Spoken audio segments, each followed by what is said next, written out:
CEO marries a girl by contract, but discovers she's a virgin and falls in love.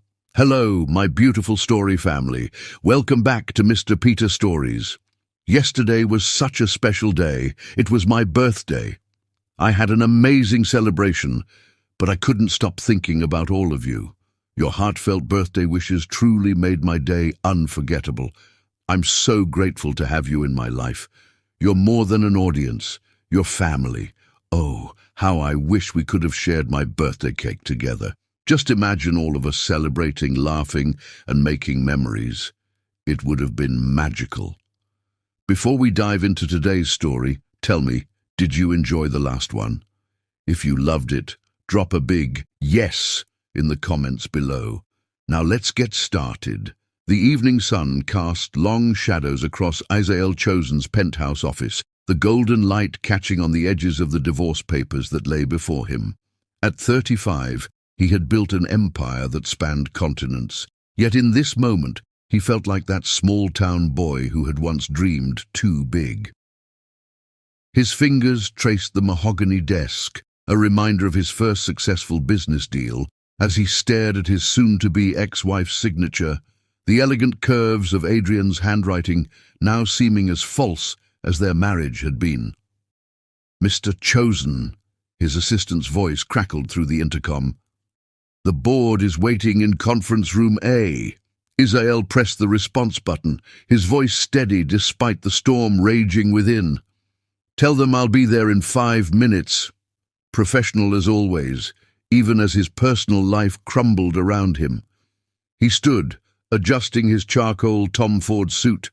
Armor, really, against a world that had taught him trust was a luxury he couldn't afford. The wall-to-wall windows of his office offered a panoramic view of the city he'd conquered, skyscrapers reaching toward clouds, painted in shades of amber and rose.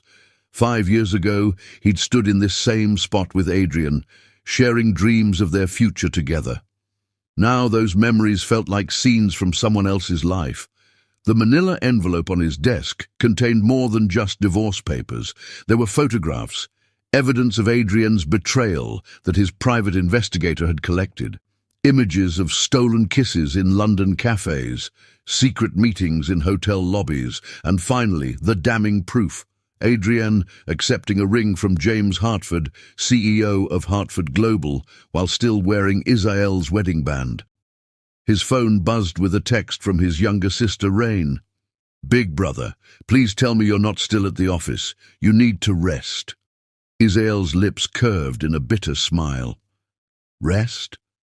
Sleep had become a distant memory since the day 3 weeks ago when he discovered the truth. That morning had started normally enough, a routine video call with Adrienne, who was supposedly in London for a temporary consulting position.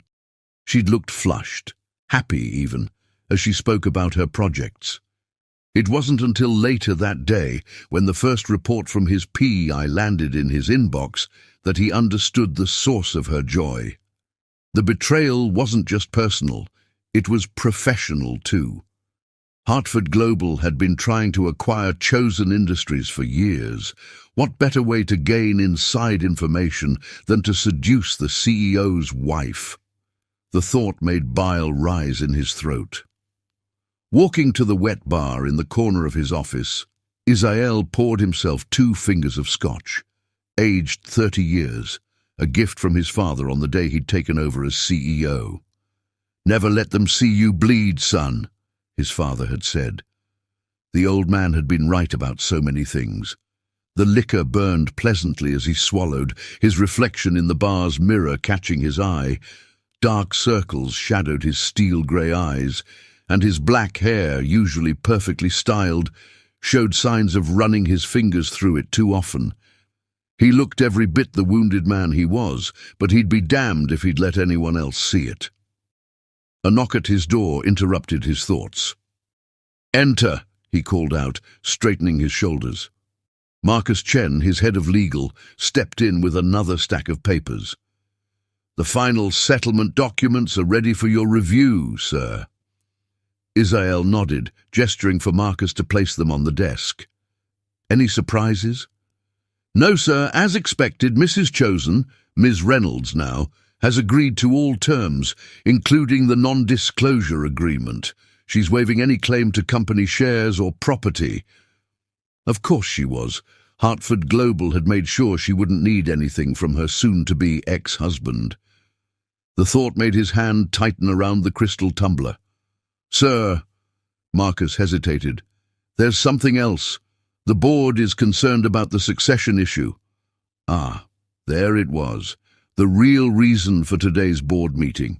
Chosen Industries bylaws, written by his traditionalist father, required the CEO to be married with an heir to maintain control. It had never been an issue before. He and Adrian had been young, with plenty of time for children. Now, at 35, with the divorce looming and his position potentially at risk, it had become a critical problem. "They're worried about stability," Marcus continued, "especially with Hartford Global circling. The shareholders need reassurance." Isael set down his glass with deliberate care. "Tell me, Marcus, how does one find a wife who won't sell company secrets to the highest bidder?" The lawyer shifted uncomfortably. "There are arrangements that can be made. Contract marriages aren't uncommon in our circles." A contract marriage. The idea should have repulsed him, yet something about its cold, businesslike nature appealed to his wounded heart. No emotions, no chances for betrayal, just clear terms and mutual benefit. "Draw up a preliminary contract," he found himself saying. "Something ironclad. I want clauses for everything. Infidelity, corporate espionage, social media behavior. Leave nothing to chance." Marcus nodded, making notes on his tablet. "Any specific requirements for potential candidates?" Isael turned back to the window, watching as the city lights began to twinkle in the gathering dusk. "Someone intelligent enough to understand what they're signing up for. Professional background, preferably in finance or law. No existing connections to any competing corporations." He paused, then added, "And absolutely no one from the social circles Adrian frequented." "I'll have HR start discreet screenings," Marcus replied. "The board meeting—" "Yes, I know. I'm coming." Isael gathered the divorce papers, slipping them into his desk drawer.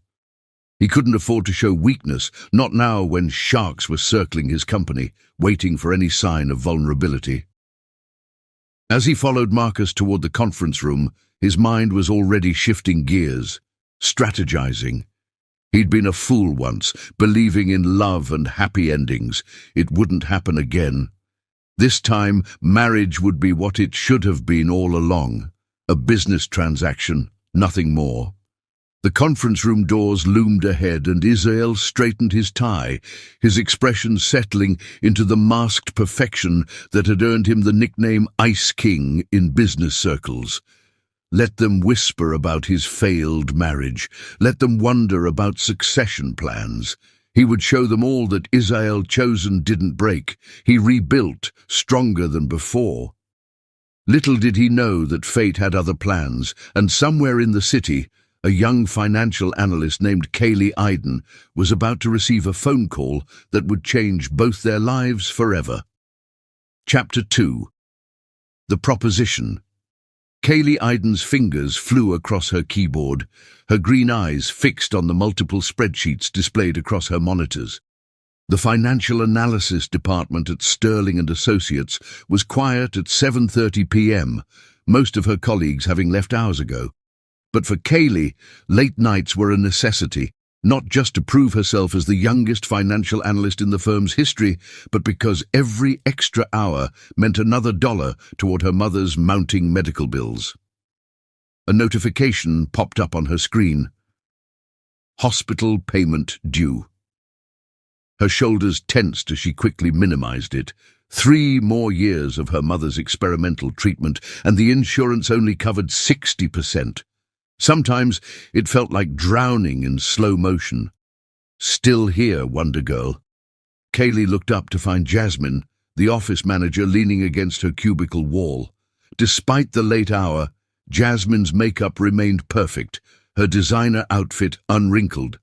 Everything Kaylee, in her modest navy blazer and sensible shoes, was not. "Just finishing the Morrison Group analysis," Kaylee replied, pushing her glasses up her nose. They were her one vanity. Designer frames that brought out the subtle gold flecks in her eyes, a splurge from her first bonus. Jasmine's perfectly shaped eyebrows rose. "You might want to hold off on that one. Word is, Drake Morrison's more interested in a hostile takeover of Chosen Industries than any legitimate business." Kaylee's interest peaked. She'd been following Chosen Industries' stock movements for months, noting patterns that suggested internal turmoil. The recent news of CEO Israel Chosen's impending divorce had sent ripples through the financial world, though the details remained surprisingly private. "Speaking of Chosen," Jasmine continued, her voice dropping conspiratorially, "HR's been getting some interesting calls about you." "Me?" Kaylee blinked, her hand freezing over her mouse. "Why would anyone be calling about me?" Jasmine shrugged, but her eyes gleamed with curiosity. "No idea, but Marcus Chen himself was asking about your background check results. Marcus Chen, head of legal at Chosen Industries." Kaylee's analytical mind immediately began connecting dots, though the picture made no sense. Why would one of the most powerful corporations in the country be interested in a junior financial analyst? Her phone buzzed, displaying an unknown number. Normally, she'd let it go to voicemail, but something made her answer. "Miss Iden," a crisp, professional voice inquired. "This is Marcus Chen from Chosen Industries. I apologize for calling so late, but we have a rather urgent matter to discuss. Would you be available for a meeting tomorrow morning at 9 a.m.? Kaylee's heart raced, but her voice remained steady. "May I ask what this is regarding?" "I'm afraid I can only discuss the details in person. However, I can assure you it's a legitimate business proposition that could be life-changing." Life-changing. The hospital bill notification flickered in her peripheral vision. "I'll need to check with my supervisor." "That's been arranged," Marcus interrupted smoothly. "A car will pick you up at 8:30 a.m. After ending the call, Kaylee sat back, mind whirling. Jasmine had disappeared, leaving her alone with her thoughts and the gentle hum of computers. The next morning found her in the back of a sleek black Mercedes, watching the city transform from her modest neighborhood to the gleaming financial district. The Chosen Industries building rose like a crystal spear against the morning sky, its 100 stories of glass and steel reflecting the sunrise. Security cleared her with surprising efficiency, and before she knew it, she was being led to a private elevator. Her reflection in its mirrored walls showed a young woman trying very hard to look composed. Honey blonde hair neatly twisted into a professional bun, minimal makeup emphasizing her natural features, and a dark grey suit that was the most expensive piece in her wardrobe.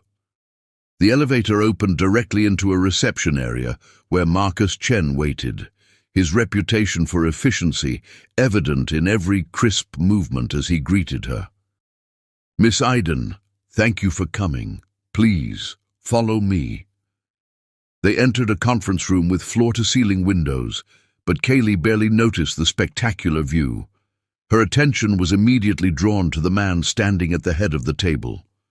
Israel Chosen commanded attention like gravity commanded mass. It was simply a law of nature.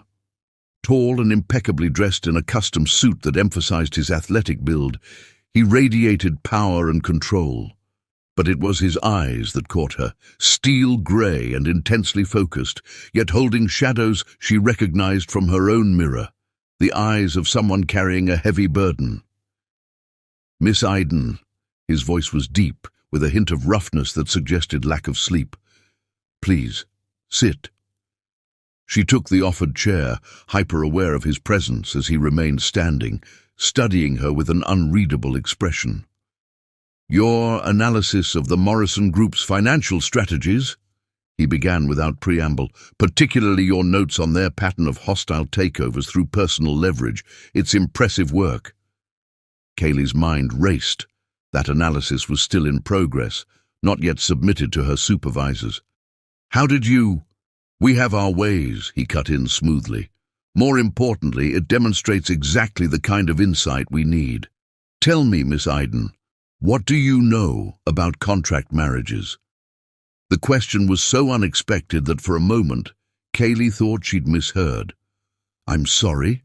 Marcus slid a document across the table. We're offering you a business proposition, a marriage contract, 2 years minimum, with very specific terms and considerable compensation. Kaylee's hands trembled slightly as she opened the folder. The numbers on the first page made her breath catch, enough to cover her mother's treatment 10 times over. Why me? She managed to ask, proud that her voice remained steady. Isael finally sat, his movements graceful despite his obvious fatigue. Because you're brilliant but unknown, because your background check shows a history of absolute discretion and loyalty, and because you have a pressing need that we can help with, while you help us maintain stability during a crucial period. Her mother's face flashed in her mind, pale and brave in her hospital bed, trying to hide her pain.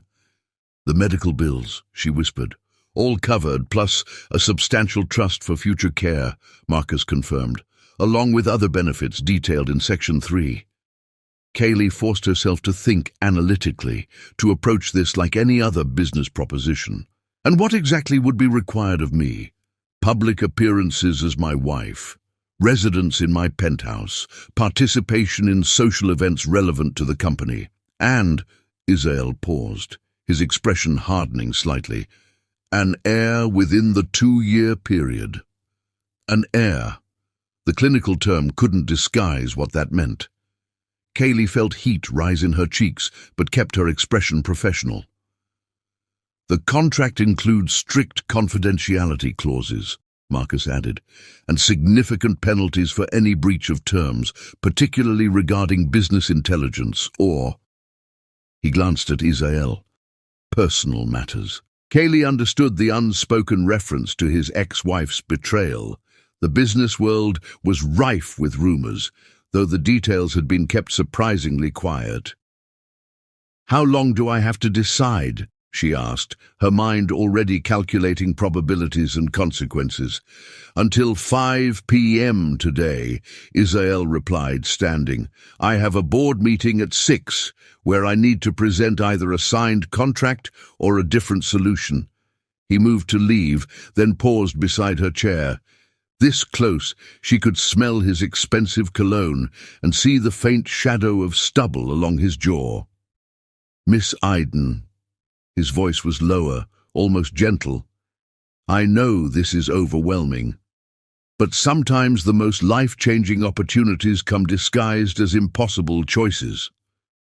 After they left, Kaylee sat alone in the conference room, staring at the contract before her.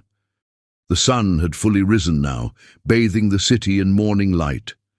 Somewhere in that sprawl of buildings was her mother's hospital, where monthly bills arrived with the regularity of terminal illness.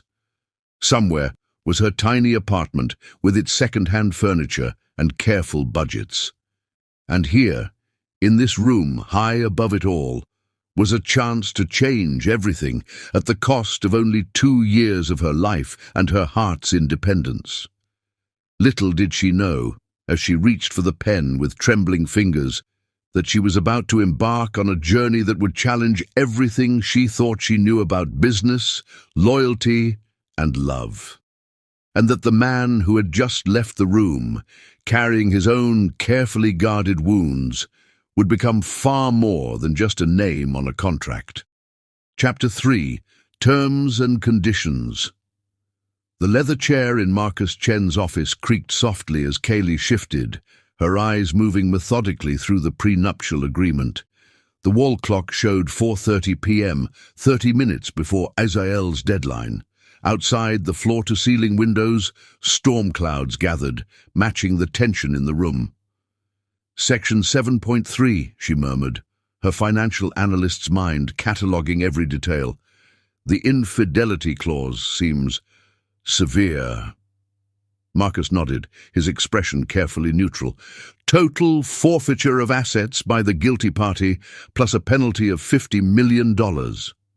He paused, then added quietly, Mr. Chosen was quite insistent on this point. Of course he was. Kaylee had spent her lunch break researching Adrienne Reynolds Chosen, now Adrienne Hartford.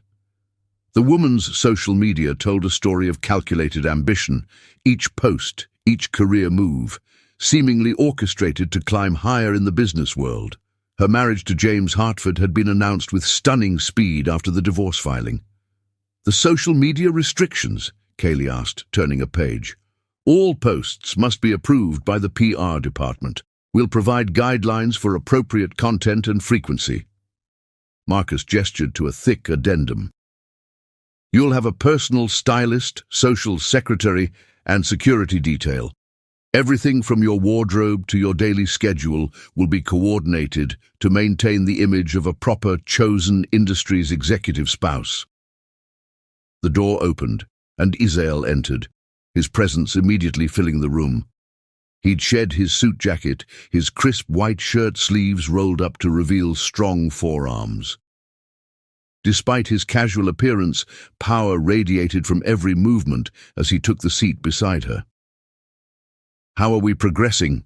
he asked, his voice carrying that hint of roughness she was beginning to recognize as fatigue. "Miss Iden has some concerns about Section 12, Marcus replied. "Ah, yes, Section 12, the air requirement." Kaylee felt heat rise in her cheeks, but forced herself to meet Isael's gaze. "The timeline seems aggressive." "The board requires an heir within 2 years, Isael stated flatly. "However, I'm willing to add a clause regarding medical privacy and personal comfort levels within that time frame." Something flickered in his eyes. Was it consideration? Before she could analyze it, his phone buzzed. The message made his jaw tighten. "Drake Morrison just bought another 2% of our shares through a shell company," he informed Marcus. "He's getting bolder." "All the more reason to finalize this today," Marcus responded, sliding another document forward. "The marriage license is ready. Once signed, we can have the ceremony tomorrow morning." Tomorrow? Kaylee's heart raced. Everything was moving so fast. She looked down at Section 15.4, divorce terms after contract completion. The settlement was beyond generous, ensuring she and her mother would never want for anything again. "I have a counter-proposal," she said suddenly, surprising herself as much as them. Both men turned to her, Isael's eyebrows rising slightly. "Regarding," he prompted, "Section 9.2, my role in the company." Kaylee sat straighter, channeling every ounce of professional confidence she'd developed. "You're not just getting a wife, Mr. Chosen. You're getting a financial analyst with specific insights into Drake Morrison's tactics. I want to be more than a figurehead." A strange expression crossed Isael's face. Something almost like respect. "What exactly are you proposing?" "I want access to the company's financial data, not just surface level, but deep analysis permissions. If Morrison is planning something, it'll show in the numbers first." She met his gaze steadily. "You need someone who can spot patterns others might miss, someone whose loyalty is guaranteed by both contract and personal interest." Marcus began to object, but Isael held up a hand, studying her with those intense grey eyes. "And in return, I'll sign everything else as is, including the 2-year timeline." Kaylee's heart pounded, but her voice remained firm. "But I want to actually help protect your company, not just serve as window dressing." Thunder rumbled outside as silence filled the office. Isael stood, moving to the window to watch the approaching storm. His reflection in the glass showed an expression she couldn't quite read. "Add it," he finally said. "Full analysis permissions. Direct report to me. Weekly briefings. He turned back to her. But understand this. If you sign these papers, your loyalty belongs to me and this company completely. There's no middle ground. The intensity of his gaze made her breath catch. I understand. Marcus began modifying the documents as Isael's phone buzzed again. This time, his sister Rain's name appeared on the screen. Shouldn't you be resting? He answered, his tone softening slightly. A pause. Yes, the contract marriage is proceeding. Another pause. No, you can't meet her yet. The press conference is scheduled for... He moved to the corner of the office, continuing his conversation in low tones. Kaylee used the moment to study him. Despite his commanding presence, signs of strain showed in the tension of his shoulders, the slight shadows under his eyes. This wasn't just business for him. It was personal. Morrison's attempted takeover, coming so soon after Adrian's betrayal, threatened everything he'd built. Miss Iden, Marcus's voice drew her attention back. The modifications are complete. Shall we proceed? The next hour passed in a blur of signatures and initials. Each page felt heavier than the last as Kaylee signed away her independence. Yet somehow, watching Isael's strong hand move confidently across each document, she felt less like she was giving up her freedom and more like she was stepping into something significant. The final signature was witnessed by Marcus and his assistant just as the storm broke outside. Rain lashed against the windows as Isael stood, buttoning his suit jacket. The car will take you home to pack essentials, he informed her, all business again. The rest of your belongings will be moved tomorrow. The ceremony is at 9 a.m. in the penthouse. Small, private, just legal witnesses. And after? Kaylee asked, trying to process that in less than 24 hours. She'd be Mrs. Chosen. After, we have a press conference announcing our marriage and your appointment as special financial analyst. His lips curved slightly. You did want to be more than window dressing, correct? Before she could respond, his phone buzzed yet again. This time, his expression darkened as he read the message. Morrison's called an emergency shareholders meeting for next week, he told Marcus. He's making his move sooner than expected. The marriage announcement should stabilize things, Marcus assured him. Speaking of which, the ring... Isael removed a small velvet box from his pocket, and Kaylee's heart skipped despite herself. The diamond was stunning, elegant rather than flashy, with Art Deco-inspired details that somehow perfectly matched her aesthetic. The family ring stays in the vault, he said quietly, as he slid it onto her finger. His touch was unexpectedly gentle, his hands warm against her cold fingers. This one suited you better. The fact that he'd chosen it specifically for her, that he'd noticed her style preferences even during their brief interactions, caused an unfamiliar warmth in her chest. The ring fit perfectly. Thank you, she whispered, and something shifted in his expression before he quickly masked it. The car is waiting, he said, stepping back. Marcus will send you the schedule for tomorrow. Try to rest. The media circus begins at noon. As Kaylee gathered her things, a flash of lightning illuminated the office. In that brief, brilliant moment, she caught Isael watching her with an unguarded expression, something like curiosity mixed with another emotion she couldn't quite name. Then thunder crashed, and the moment passed. He was back to being the untouchable CEO, already focused on his phone, probably handling the latest Morrison crisis. In the elevator, Kaylee studied her reflection. Same person, same clothes, same glasses, but now with a ring that cost more than her annual salary and a contract that would change her life forever. Her mother's voice echoed in her mind from their phone conversation an hour ago. Sometimes the bravest thing we can do is take a leap of faith. The elevator doors opened to reveal her new security detail, two discreet but obviously capable men who would now be permanent fixtures in her life. As they escorted her to the waiting car, rain soaking the city streets, Kaylee couldn't shake the feeling that she'd just signed up for far more than a simple business arrangement. Little did she know that upstairs, Israel stood at his window watching her car pull away, his expression thoughtful as he absently twisted his own wedding ring, a ring that would be replaced tomorrow with one that symbolized a very different kind of marriage.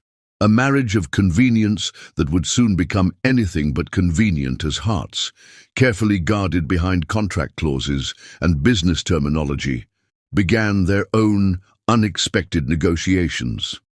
Chapter 4. Unexpected Discovery. The setting sun painted golden streaks across the penthouse's marble floors as Kaylee stood before the floor-to-ceiling windows, watching the city transform into a constellation of twinkling lights. Her wedding dress, a sophisticated Vera Wang creation chosen by the PR team for its appropriate balance of elegance and modesty, rustled softly with each nervous breath.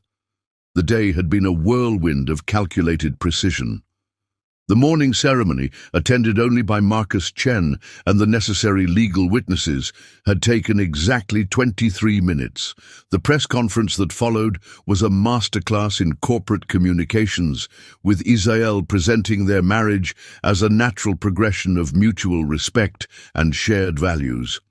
Now, 12 hours later, she was Mrs. Kaylee Chosen, and social media was ablaze with speculation about the Ice King's surprise wedding. Mrs. Chosen. She turned to find Marina, the housekeeper, standing discreetly by the master suite's entrance. "Your evening preparations are complete, and Mr. Chosen will be arriving shortly. He just finished his conference call with the Tokyo office." Even their wedding night was scheduled like a business meeting. Kaylee's hands trembled slightly as she smoothed down her silk nightgown. Another carefully selected item, this one from La Perla. The fabric probably cost more than her old apartment's monthly rent. "Thank you, Marina," she managed, proud that her voice remained steady. The older woman's eyes softened with something like sympathy before she quietly withdrew. Alone again, Kaylee moved to the ensuite bathroom, its marble and glass luxury still foreign after just one day. Her reflection showed a woman transformed, honey blonde hair falling in soft waves, courtesy of the stylist, subtle makeup enhancing her green eyes, carefully maintained from the day's events, and a body veiled in ivory silk that made her look more sophisticated than she felt. The sound of the bedroom door opening made her heart leap into her throat. She heard Israel's footsteps, the subtle shift of fabric as he removed his suit jacket, the quiet clink of his cufflinks being placed on the dresser. "Kaylee." His deep voice carried through the bathroom door. He'd started using her first name during the press conference, the syllables rolling off his tongue with practiced ease. Taking a deep breath, she opened the door. Israel stood by the window where she'd been earlier, his tall frame silhouetted against the city lights. He'd loosened his tie and rolled up his sleeves, revealing those strong forearms that had distracted her during contract signatures. The jacket of his Tom Ford wedding suit was draped over a chair, and she noticed he'd already removed his shoes, making him seem somehow more approachable. "The press coverage was favorable," he said, turning to face her. His words were businesslike, but his eyes darkened as they took in her appearance. The stock jumped 6 points after the announcement. "I saw," she replied, grateful for the familiar territory of financial discussion. "Morrison's shell companies stopped purchasing shares around 2 p.m. Israel moved to the wet bar, pouring 2 glasses of champagne. "Celebrating our successful merger." The hint of irony in his voice made her lips curve despite her nervousness. Something like that. She accepted the glass, their fingers brushing briefly. The contact sent an unexpected shiver down her spine. "You handled the press conference well," he observed, studying her over the rim of his glass. "Even that question about Adrienne." "Yes, the reporter who'd tried to provoke a reaction by asking how it felt to follow such a notorious predecessor. Kaylee had smiled and replied that she preferred to focus on the future rather than the past, earning an approving nod from Marcus. The PR team's briefing was thorough, she said, taking a sip of champagne to steady her nerves. The vintage was excellent, probably worth more than her old car. "They didn't tell you to look at me that way when you answered," Israel replied, his voice dropping slightly.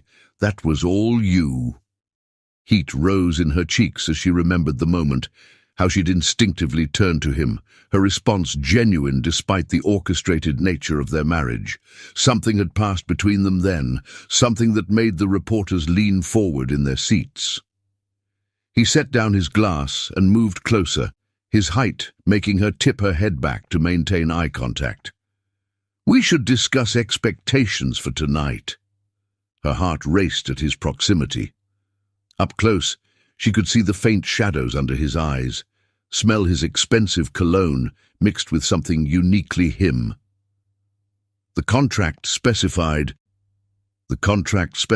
an heir within 2 years, he interrupted softly.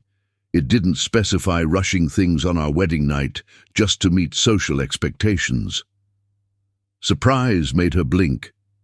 "You don't want—" "What I want," his hand came up to cup her cheek, the touch surprisingly gentle, "is to understand why you're trembling." The tenderness in his gesture undid her careful composure. "I've never—" She swallowed hard.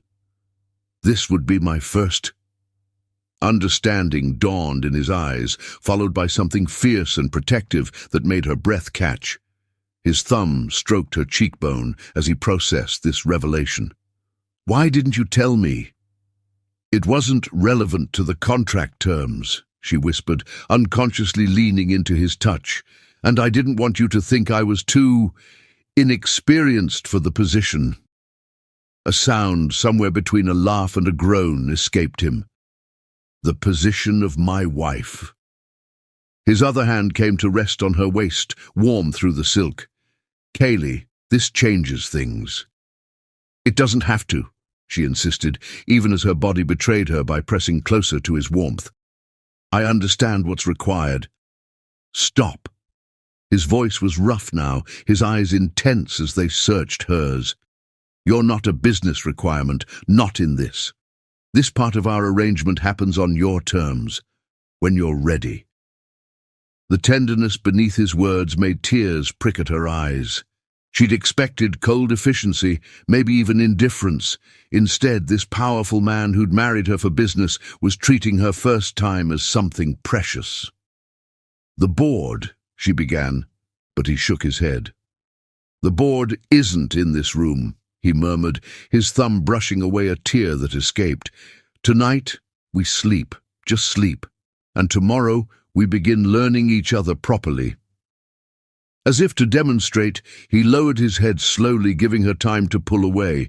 When she didn't, his lips brushed hers, the barest whisper of a kiss, sweet and undemanding. The gentleness undid her.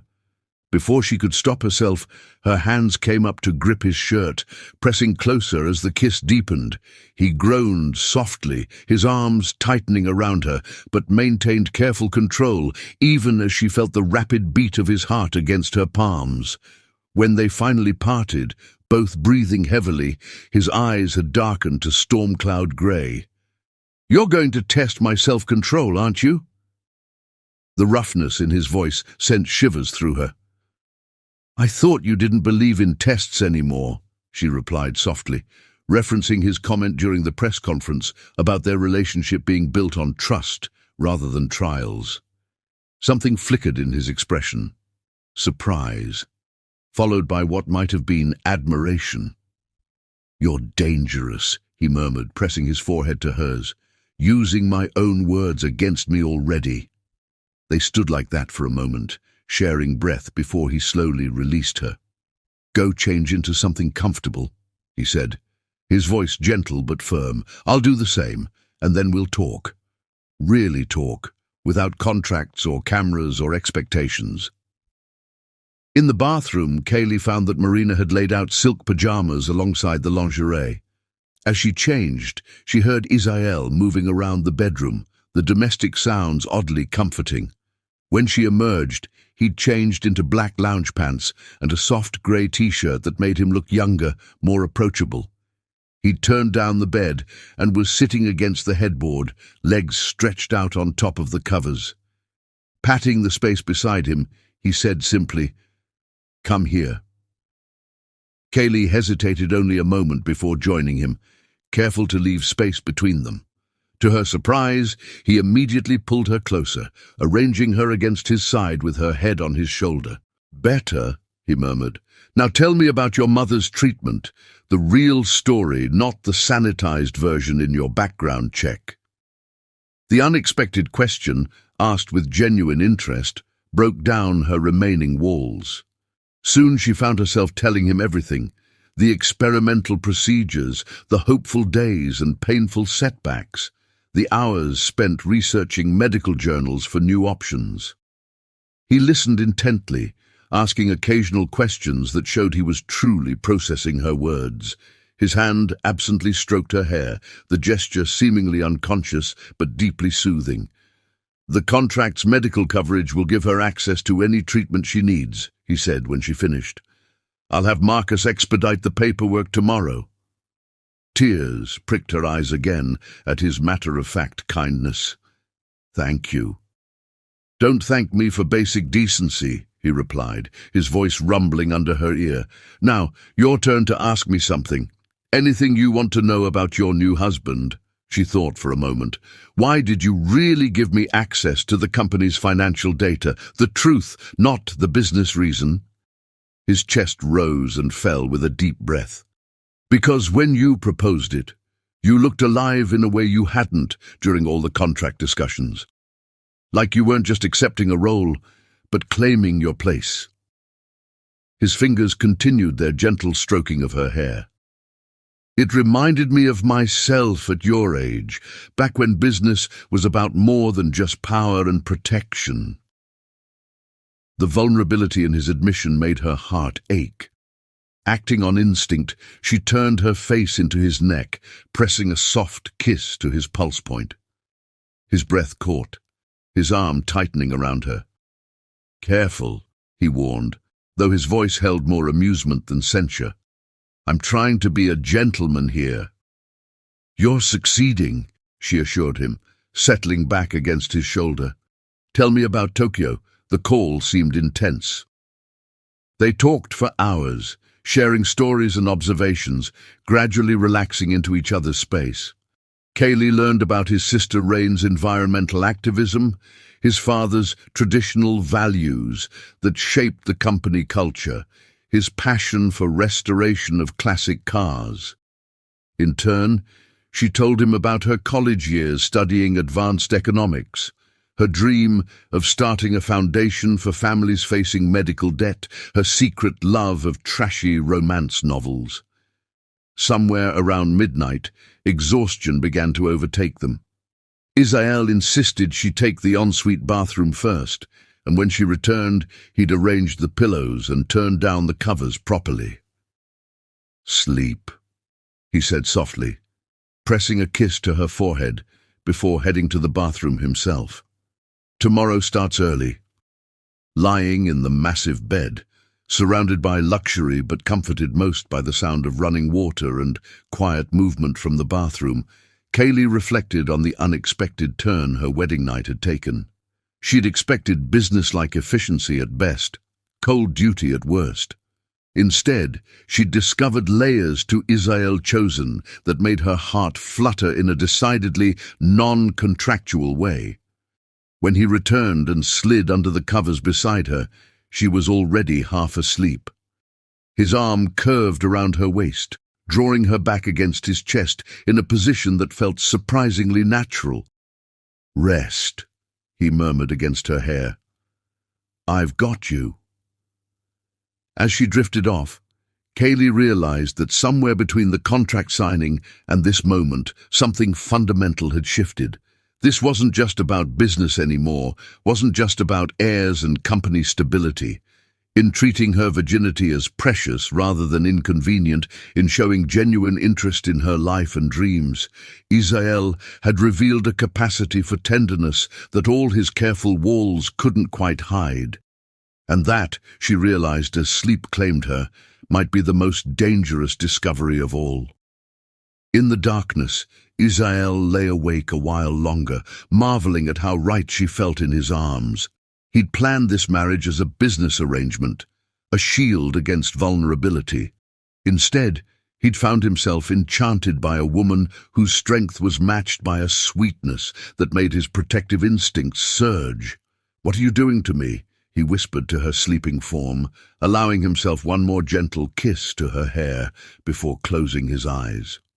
Neither of them knew it yet, but this night would mark the beginning of a transformation, from a marriage of convenience to something far more powerful and profound than either had dared to imagine.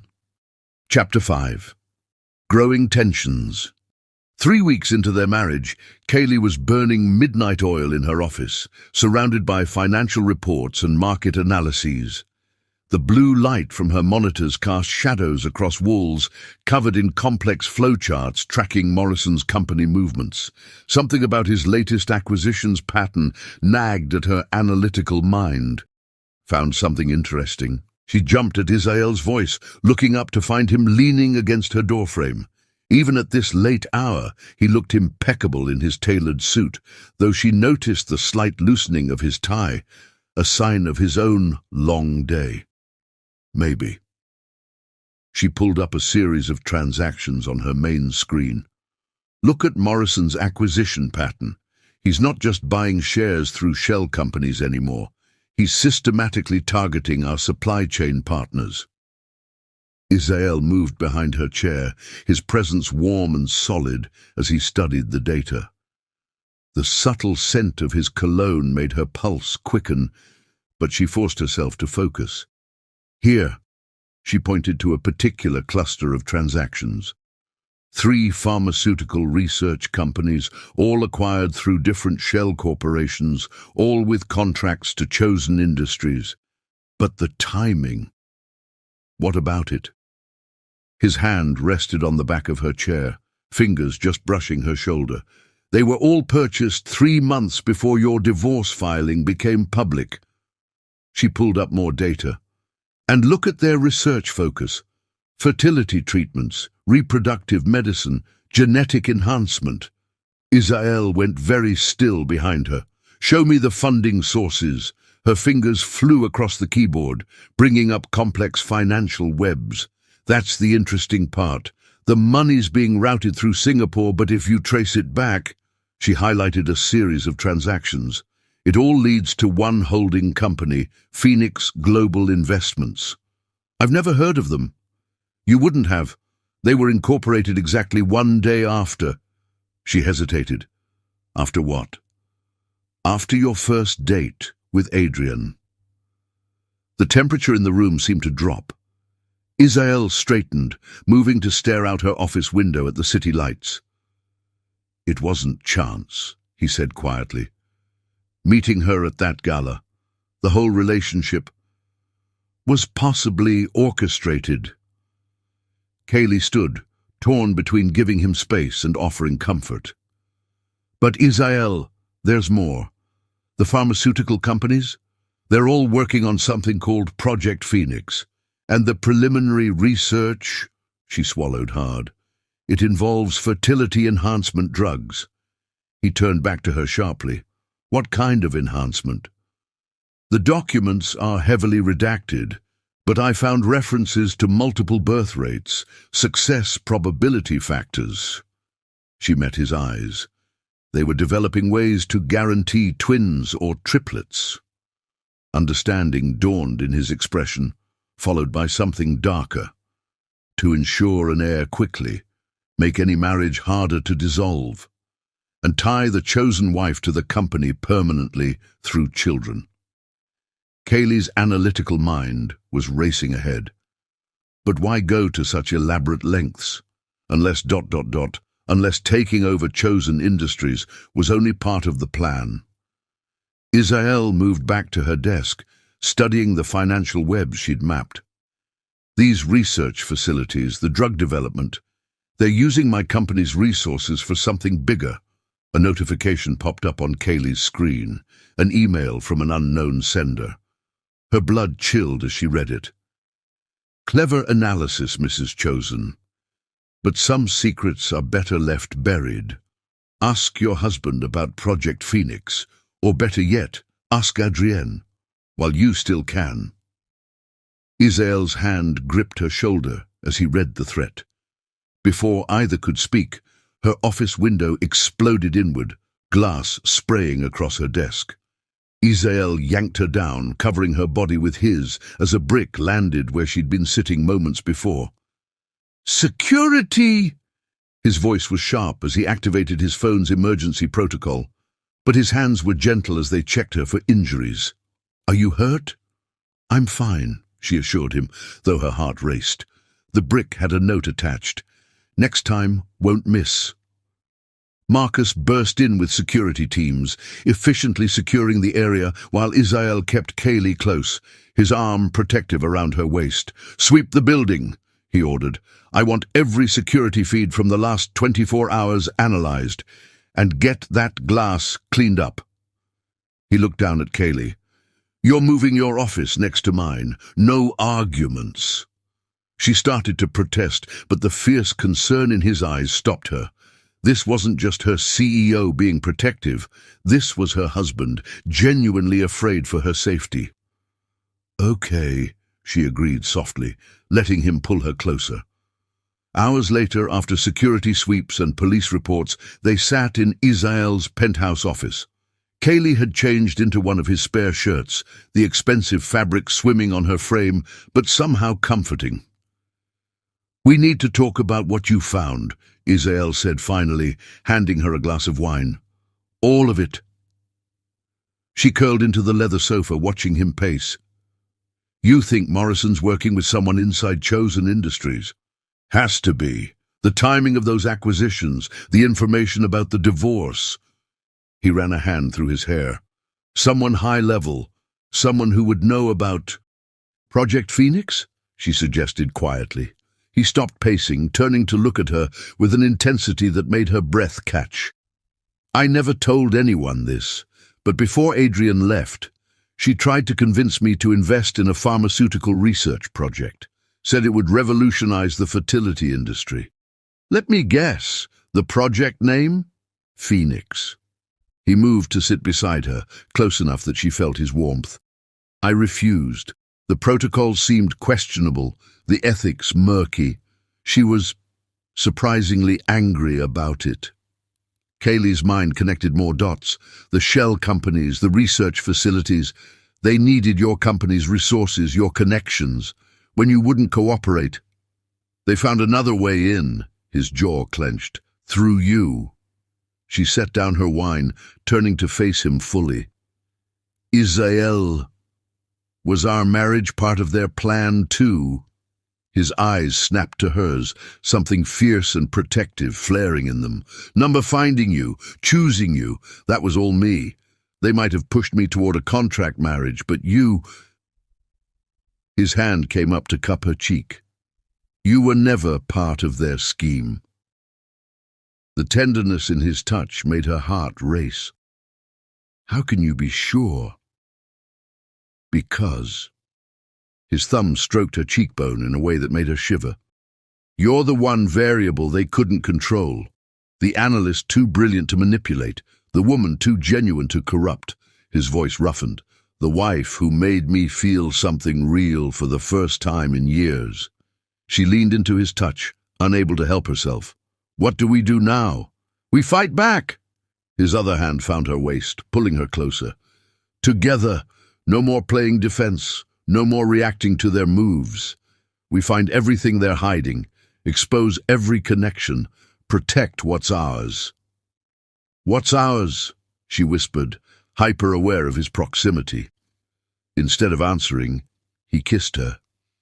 Unlike their previous careful kisses, this one was deep and passionate, full of the fear and protectiveness and growing feelings neither had fully acknowledged. When they parted, both breathing heavily, he rested his forehead against hers. "Everything," he murmured. "The company, our marriage, this thing growing between us that terrifies and thrills me in equal measure." She curled her fingers into his shirt, anchoring herself. "I thought this was just business for you. It was supposed to be." His laugh was slightly unsteady. "Then you walked into my office with your brilliant mind and pure heart, and suddenly business was the last thing on my mind." A notification on her tablet interrupted the moment, more data about Project Phoenix. But this time, as they studied the information together, something had shifted. His arm stayed around her waist, her head resting naturally against his shoulder as they worked. They were no longer just CEO and analyst, or even contract husband and wife. They were partners in every sense, facing the growing threats together. And somewhere across the city, in a carefully hidden research facility, Drake Morrison received an update about their discoveries. His cold smile held no warmth as he typed a message to his true partner, the woman who had orchestrated everything from the beginning. "They're getting closer, Adrienne. Time to move to phase 2. The response came quickly. "Remember the plan. The Ice King's heart has finally thawed. Now we can truly destroy him." But what neither of them knew was that love, real love, couldn't be used as a weapon. It could only make its bearers stronger. And in the penthouse office, surrounded by evidence of conspiracy but wrapped in each other's arms, Isael and Kaylee were discovering just how strong they could be together. Chapter 6. Shadows of the Past. The headlines splashed across every major financial news outlet. Exposed, the affairs that broke Chosen Industries' power couple. Beneath it, intimate photos of Adrian with James Hartford, dated months before the divorce filing, each one more damning than the last. Kaylee stood in Isael's office, watching his reaction as he scrolled through the articles on his tablet. After 6 weeks of marriage, she'd learned to read the subtle signs of his distress, the tightness around his eyes, the almost imperceptible clench of his jaw. "They're trying to destabilize you before the shareholders' meeting," she said softly, moving to perch on his desk beside him. "The timing's too perfect." Isael set down the tablet, rubbing his temples. "Morrison's work, no doubt, though how he got these photos—" "Actually," Kaylee interrupted, pulling up her own research on her laptop, "I don't think it was Morrison. Look at the metadata from the published images." He leaned closer, his shoulder pressing against her hip as he studied the screen. The casual intimacy of the contact still made her heart skip, even after weeks of growing closer. "The timestamps," he murmured, focus sharpening. "These were taken by—" "Your own security team," she confirmed. "The ones you hired to investigate Adrian. The photos were stored in Chosen Industries' secure servers." His expression darkened. "Another leak from inside." But not just any leak. Kaylee pulled up more data. The access logs show these files were downloaded using executive-level credentials. Someone on the board is working with Morrison. Isael stood abruptly, pacing to the window. The setting sun cast his profile in sharp relief as he stared out at the city. "I trusted them. All of them." The raw pain in his voice made Kaylee's chest ache. Without hesitation, she followed him, slipping her arms around his waist from behind. Their position of comfort now, established that morning weeks ago when she'd first discovered Morrison's early knowledge of the divorce. "You trusted them because you're honorable," she said softly against his back. "Their betrayal reflects on them, not you." His hands covered hers, squeezing gently. "When did you get so wise?" "Around the same time you started letting me see behind your walls." He turned in her embrace, one hand coming up to cup her cheek. His eyes searched hers, filled with an intensity that made her breath catch. I'm beginning to think the contract was the worst mistake of my life. Her heart stuttered. What? It's limiting us, he explained, thumb stroking her cheekbone, making us second-guess every feeling, every touch, wondering what's real and what's obligation. And what feels real right now, she whispered, hardly daring to breathe. Instead of answering, he lowered his head and kissed her. Unlike their previous kisses, sweet, careful things, mindful of her inexperience, this one was deep and demanding. His arm banded around her waist, pulling her flush against him as his other hand tangled in her hair. Kaylee melted into him, her hands clutching his shirt as she opened to his kiss. All the attraction and tenderness that had been building between them crystallized into this moment of passion and truth. When they finally parted, both breathing heavily, he rested his forehead against hers. "That," he said roughly, "that feels real." Before she could respond, his phone buzzed with an urgent message. The spell broke as reality crashed back in. Moving to check it, his expression hardened. "Morrison's called an emergency press conference," he reported. "In an hour." Kaylee was already moving to her laptop. "He'll try to use the photos to challenge your leadership, paint you as emotionally compromised." "Let him try." Isael's voice held a dangerous edge. "I'm done being reactive. It's time to hit back." She looked up, catching the gleam in his eye. "You have a plan." "We have a plan." He moved back to her, tilting her chin up. "You found the connection between Morrison and Project Phoenix. Now we use it." The shareholders' meeting, she realized. If we can prove Morrison knew about Adrian's betrayal in advance, we prove conspiracy. He nodded. "But we need absolute certainty. One mistake and we'll look paranoid, playing into their hands." Kaylee bit her lip, thinking. The Singapore shell companies. If I can trace the money back to Hartford Global ... Do it. He pressed a swift, hard kiss to her lips.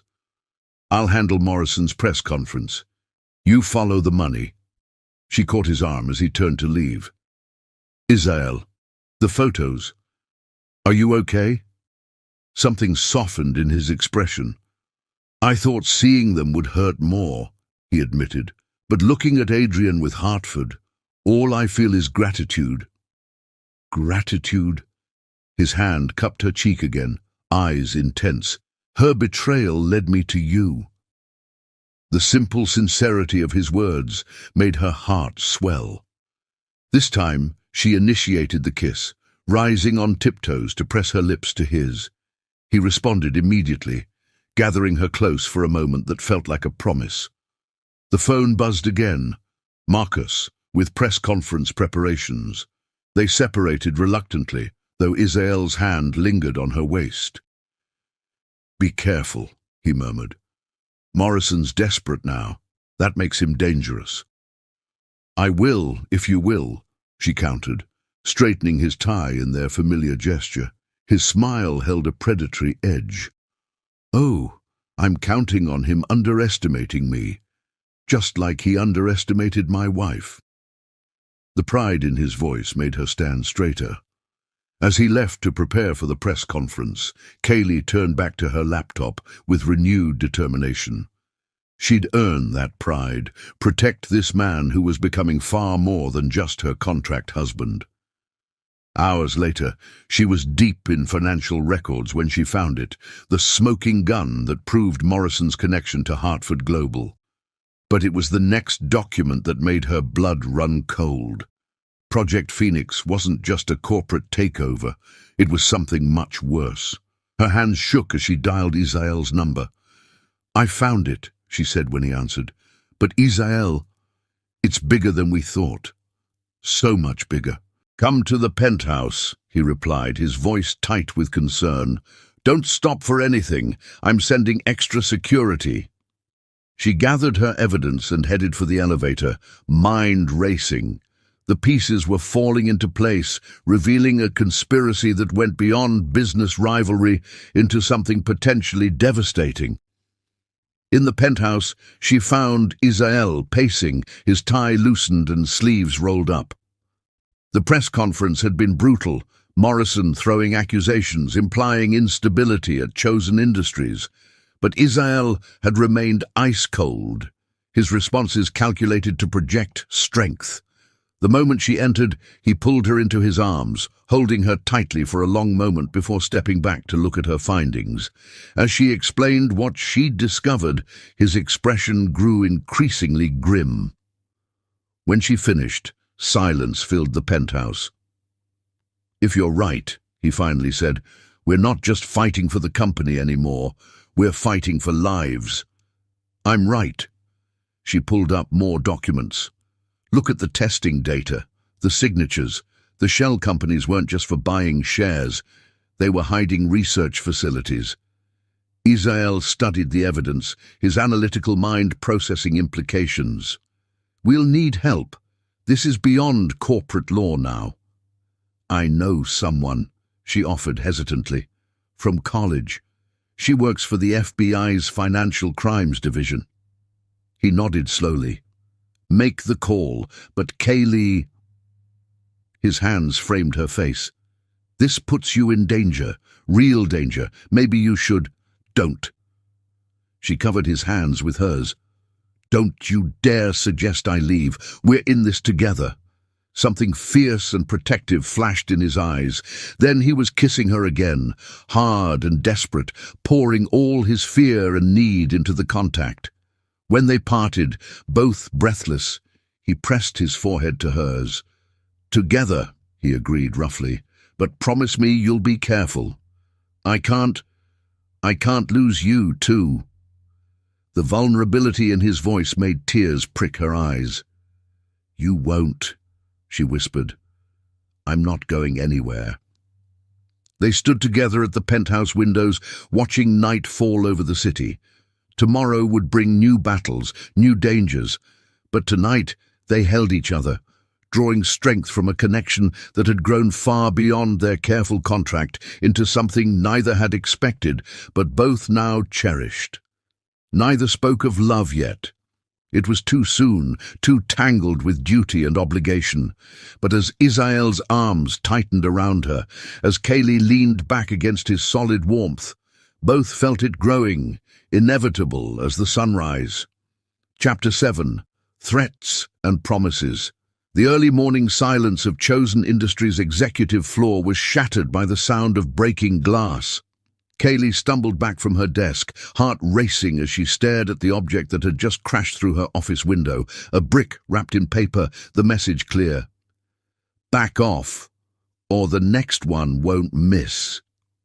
Her hand instinctively went to her stomach, where for the past few days she'd been harboring a secret suspicion. The morning sickness had started subtly, but as a woman who tracked everything meticulously, she knew her body's rhythms. She hadn't told Israel yet, wanting to be certain before adding this complication to their already tense situation. "Mrs. Chosen." Security burst through the door, weapons drawn. Behind them came Marcus Chen, his usually composed face tight with anger. "I'm fine," she assured them, though her voice shook slightly. "It didn't—" "Kaylee!" Israel's voice cut through the chaos as he pushed past everyone to reach her. His hands moved over her quickly, checking for injuries before cupping her face. "Are you hurt?" She leaned into his touch, drawing strength from his solid presence. "No, I'm okay. Just startled." His eyes went to the broken window, then to the brick still wrapped in its threatening message. The temperature in the room seemed to drop as his expression hardened into something dangerous. "Clear the floor," he ordered, not looking away from her. "Marcus, initiate lockdown protocols. No one in or out without direct authorization from me." As the room emptied, Israel pulled her closer, pressing his forehead to hers in their intimate gesture. "I should have had the windows replaced with bulletproof glass weeks ago." "You can't protect me from everything," she whispered, though her hands clutched his suit jacket. "Watch me." The fierce possessiveness in his voice made her shiver. Over the past 2 months, their relationship had evolved far beyond the contract's boundaries. What had started as careful attraction had blazed into something powerful and real, though neither had yet put it into words. "The FBI is close to proving Morrison's connection to Project Phoenix," she said, trying to focus on business. "This just shows we're getting to him." Izael's hand slid to her waist, holding her protectively. "He's escalating. First threats by text, now this. What's next? A car. Accident? A mugging gone wrong? Hey," she pulled back enough to meet his eyes, "don't let them get in your head. That's what they want." His laugh was harsh. "They're already in my head. Every time you leave my sight, every morning I wake up and you're not there because you're already working." He broke off, jaw clenching. "Then let me move my office," she suggested softly. "Next to yours, like you wanted." He blinked in surprise.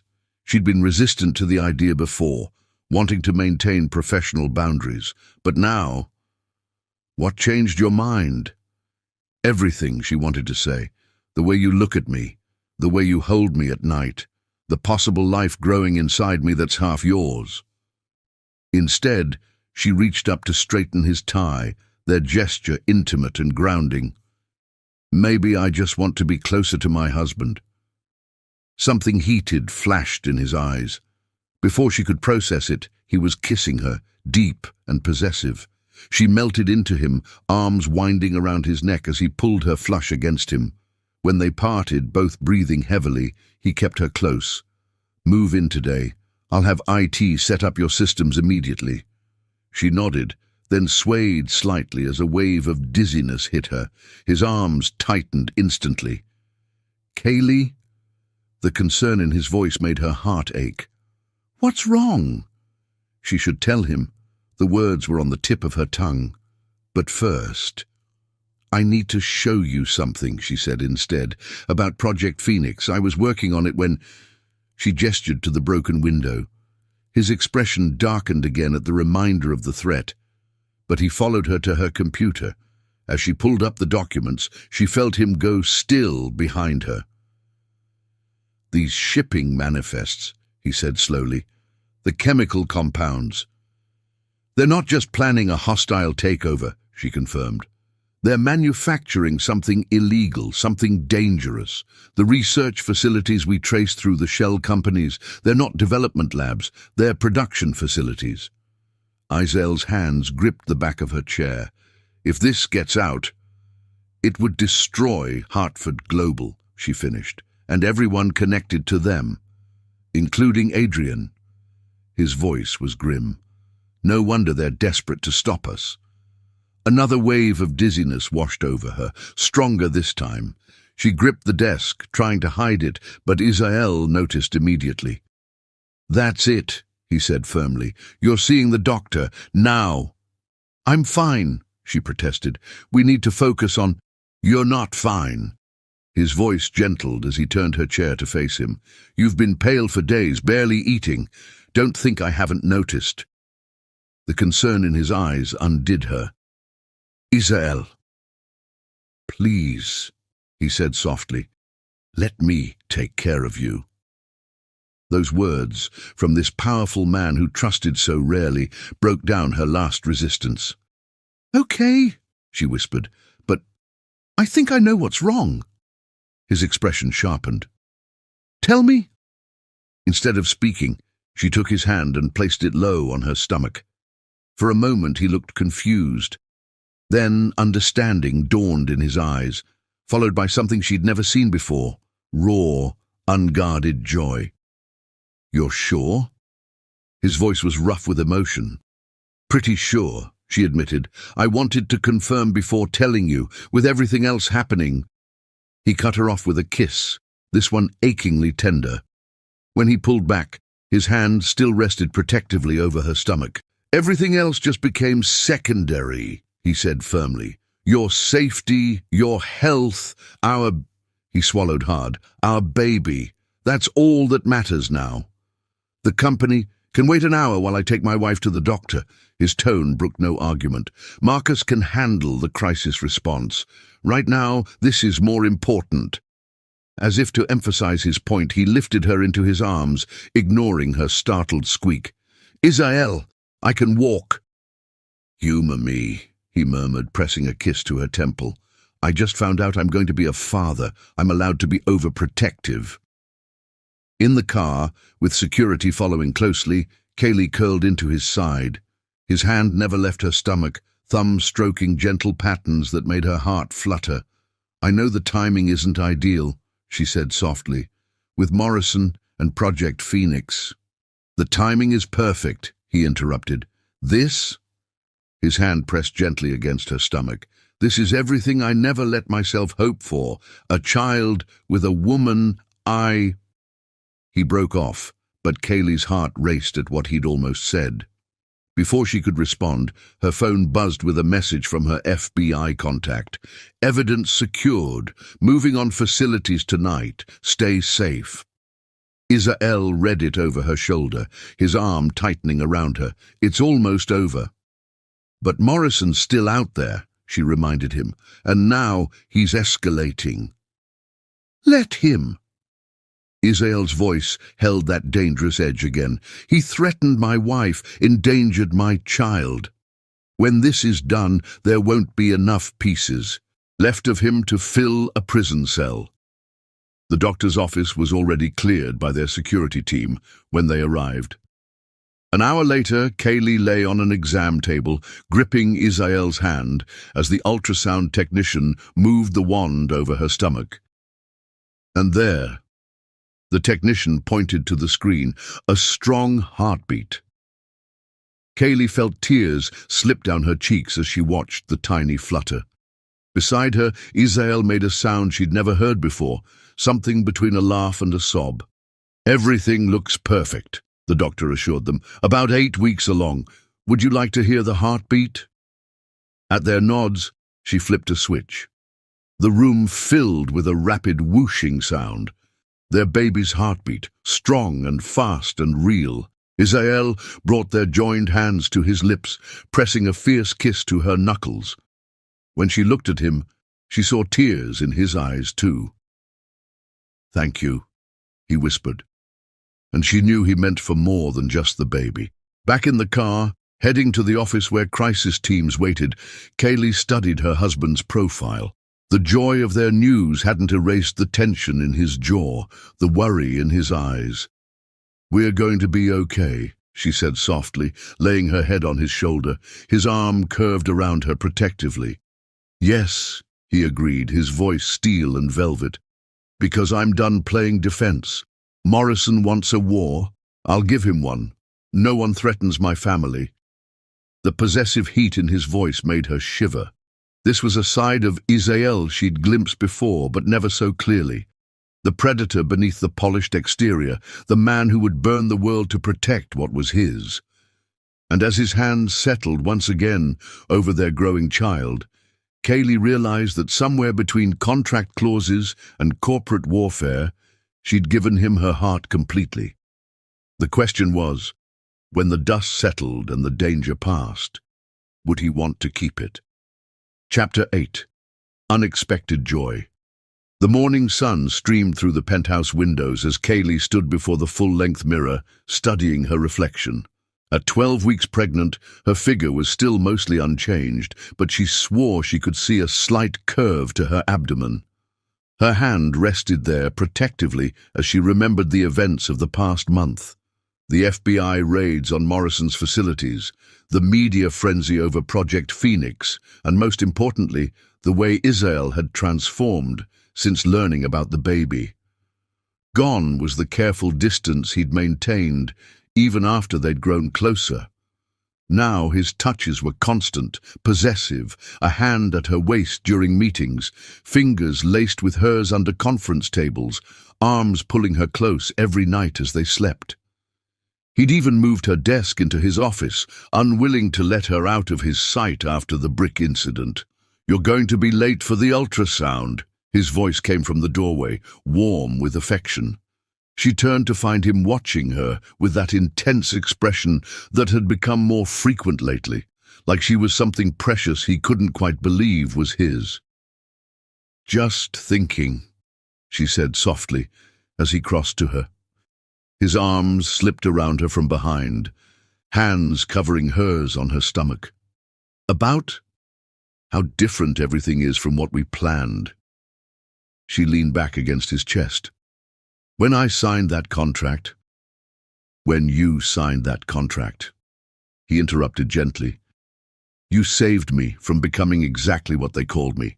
The Ice King, cold and untouchable." His lips brushed her temple. "Now look what you've done to me." She turned in his embrace, straightening his tie in their familiar gesture. "What have I done to you?" His eyes darkened as they searched hers. "You've made me hope again."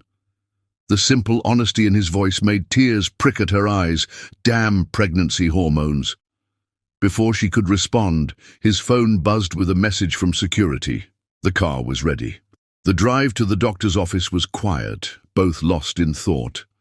Kaylee's hand remained entwined with Isael's, his thumbs stroking absent patterns on her skin. The past month had brought major developments in the Project Phoenix case. Evidence of illegal chemical manufacturing, proof of Morrison's connection to Hartford Global, and most damning, a paper trail leading straight to James Hartford's private accounts. But Adrian remained elusive, her role in the conspiracy still unclear. The thought made Kaylee's protective instincts flare. Her free hand moved to her stomach, making Isael's grip tighten. "Stop worrying," he murmured. "The FBI has Hartford in custody. Morrison's assets are frozen. It's almost over." "I know," she sighed. "I just can't help feeling like we're missing something." He brought their joined hands to his lips, kissing her knuckles. "Today is about our baby, not them. Let me give you that at least." The tenderness in his voice made her heart flutter. These moments of vulnerability from him were becoming more frequent, each one a gift she treasured. At the doctor's office, now familiar with their security protocols, they were quickly shown to an exam room. Kaylee changed into a gown, trying to ignore how her hands shook slightly. Something felt different today, anticipation or anxiety, she couldn't tell. Isael helped her onto the exam table, his touch gentle but sure. When the technician entered with the ultrasound machine, his hand found hers immediately. "All right, Mrs. Chosen." The technician smiled, applying the gel. "Let's see how your little one is doing." The room filled with the now familiar whooshing sound of their baby's heartbeat. But then, "Oh!" The technician's eyes widened as she moved the wand. "Well, this explains why your hormone levels were so high." Kaylee's heart raced. "What is it? Is something wrong?" "Nothing's wrong," the technician assured her, grinning. "But listen carefully." They did, and there it was, not one heartbeat, but two, slightly out of sync. "Twins," the technician announced proudly. "Two healthy babies, right on track for development." Kaylee's free hand flew to her mouth as tears spilled down her cheeks. Beside her, Isael had gone completely still. "Twins?" His voice was rough with emotion. "You're sure?" The technician turned the screen, pointing out two distinct shapes, two tiny hearts beating strong and fast. "Absolutely sure. Congratulations, Mr. and Mrs. Chosen. You're having twin boys. Boys, two of them." Kaylee looked up at Isael and found him staring at the screen with an expression of pure wonder she'd never seen before. His hand trembled slightly in hers.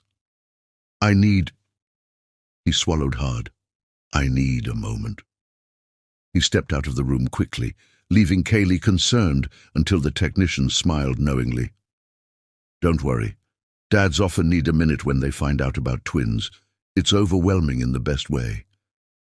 When Isael returned a few minutes later, his eyes were suspiciously bright, but his smile was radiant. He moved immediately to Kaylee's side, pressing a fierce kiss to her forehead. "Thank you," he whispered against her skin. for everything.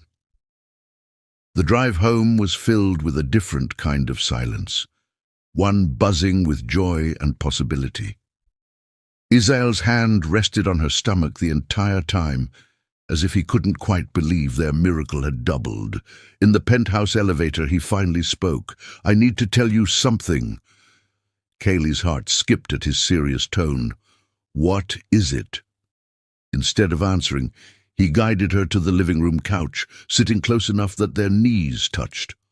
"When I had Marcus draw up our marriage contract," he began slowly, "I thought I was protecting myself, creating a safe, controlled way to meet the board's requirements while keeping my heart locked away."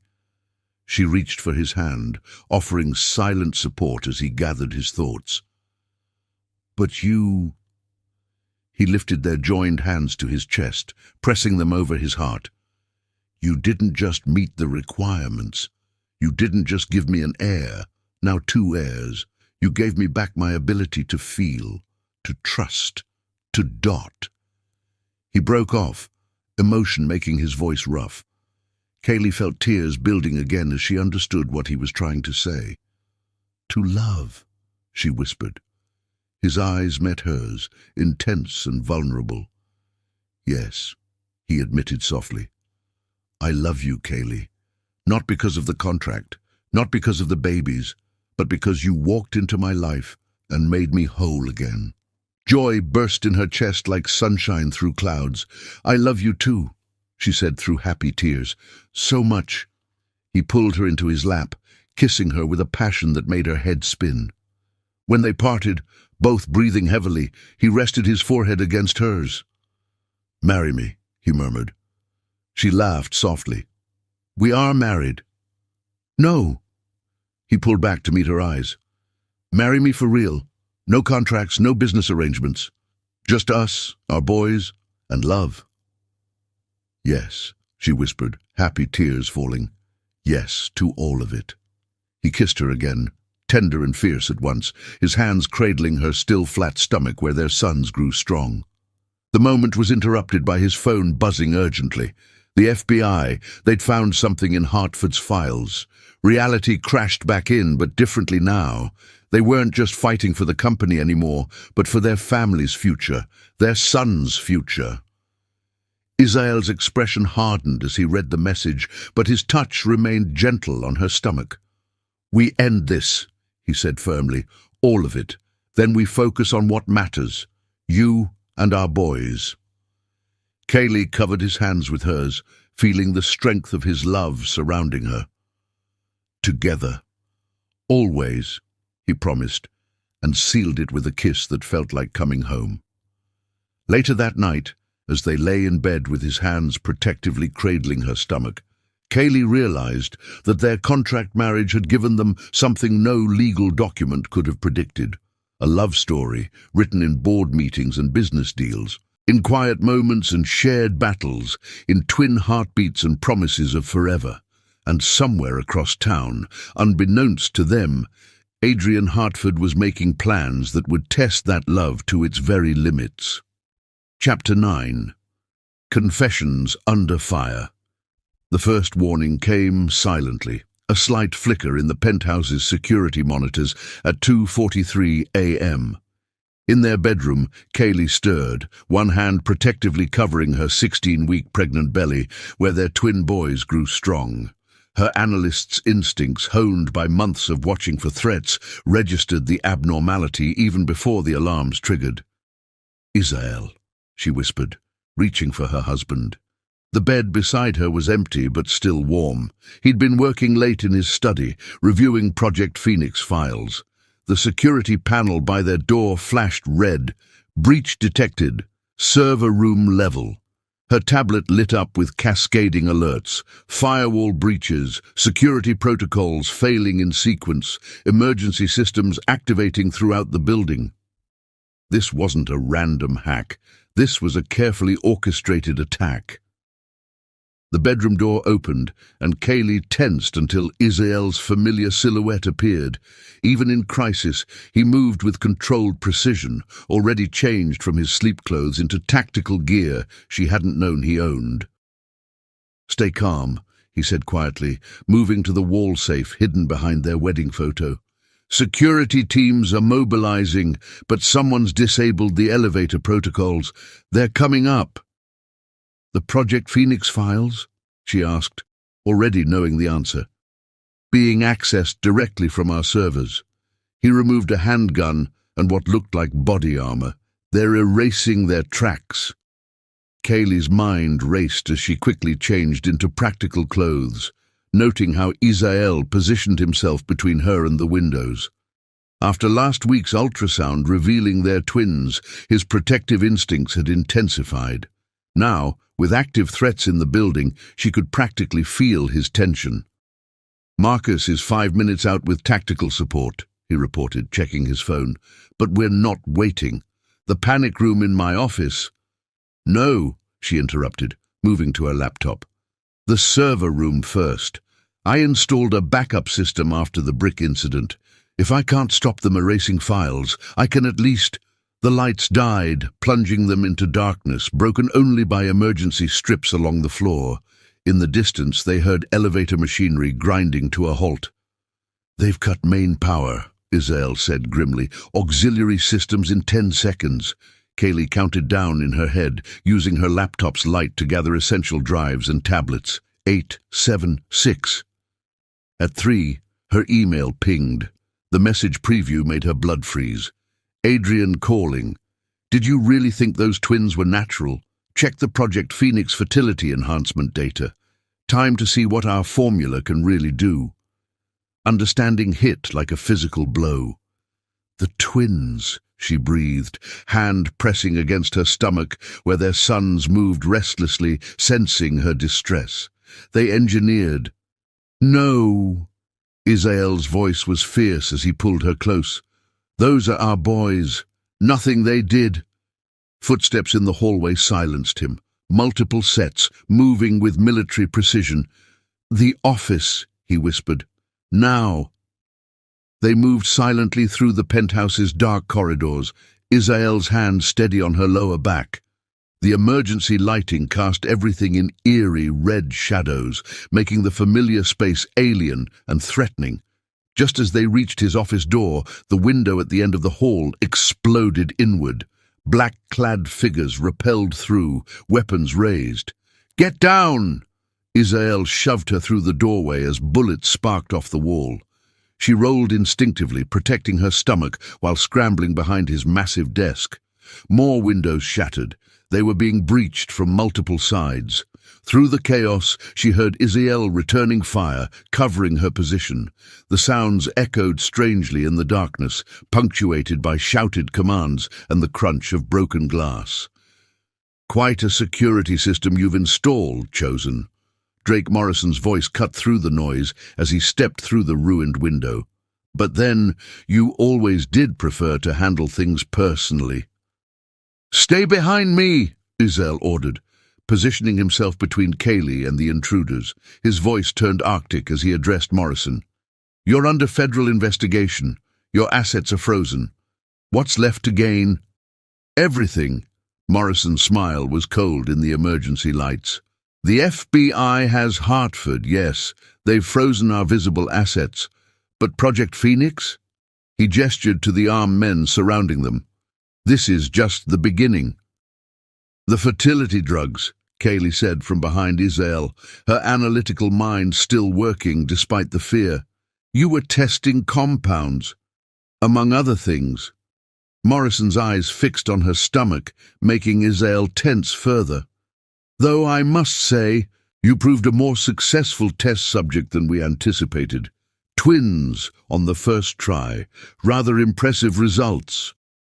Pure rage flashed across Israel's face at the implied threat to their children. His gun never wavered from Morrison's chest, but Kaylee felt his other hand reach back, checking her position behind him. "If you've hurt them," he growled, every word promising violence. "Oh, the drugs are harmless enough," Morrison assured them. "Perfectly engineered to increase multiple births without side effects. Your sons are fine." His smile turned predatory. For now. The threat hung heavy in the air. Kaylee's mind raced through options, remembering the backup servers, the hidden files, the evidence trail she'd built over months. All they needed was time. Her hand found Israel's back, pressing twice. Their silent signal developed over months of boardroom battles. His slight nod was imperceptible to anyone else. "Why the elaborate scheme?" she asked, keeping Morrison talking. "Why not just a hostile takeover?" "Because normal methods don't work on him." Morrison nodded at Israel. "The Ice King, untouchable and unbeatable in business. But everyone has weaknesses. His was Adrienne, until she proved less useful than anticipated." "She was working with you from the start," Israel realized, voice hard. "Our entire marriage was a setup." "She had ambitions beyond being a CEO's wife," Morrison agreed, "though I must say her replacement has exceeded expectations." His eyes fixed on Kaylee again. "You've done what she couldn't, given him an heir, earned his trust, made him vulnerable."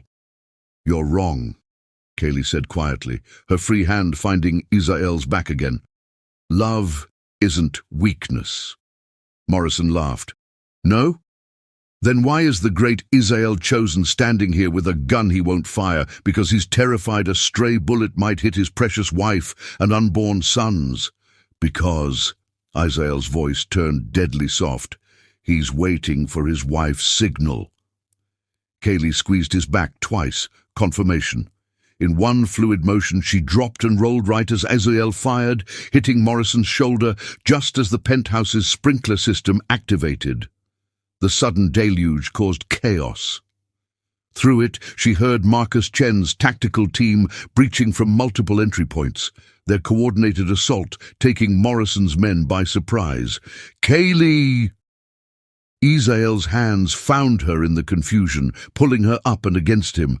"Are you hurt?" "We're okay," she assured him, guiding his hand to her stomach where their sons kicked vigorously, agitated by the excitement. "All of us." His arms tightened around her, one hand spanning her belly protectively, while the other kept his weapon trained on Morrison as FBI agents secured him. "I thought," his voice was rough with emotion, "when I saw them threatening you and our boys." She pressed her fingers to his lips. "You protected us, like always." His eyes searched hers, intense, even through the falling water. "I love you," he said fiercely. "Contract or no contract, manipulation or no manipulation, what I feel for you is real." "I know," she whispered, rising on tiptoes to kiss him softly. "I've always known." One of the twins kicked particularly hard, making them both laugh despite the tension. Even in chaos, their sons reminded them of what really mattered. Marcus approached, looking apologetic despite his tactical gear. "Building secure. We found the server room team, Hartford's personal security. They were trying to destroy evidence." "Trying?" Kaylee asked. Marcus smiled grimly. "Your off-site backups proved very useful. The FBI has everything they need now."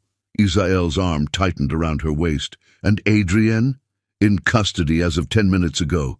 Picked up, trying to board a private jet to Singapore." Relief made Kaylee's knees weak. It was over. Finally. Truly over. "Take me home," she whispered to Israel. "Not here, the house in the Hamptons. I want peace for a while." He pressed a fierce kiss to her temple. "Anything you want. You and our boys are all that matters now."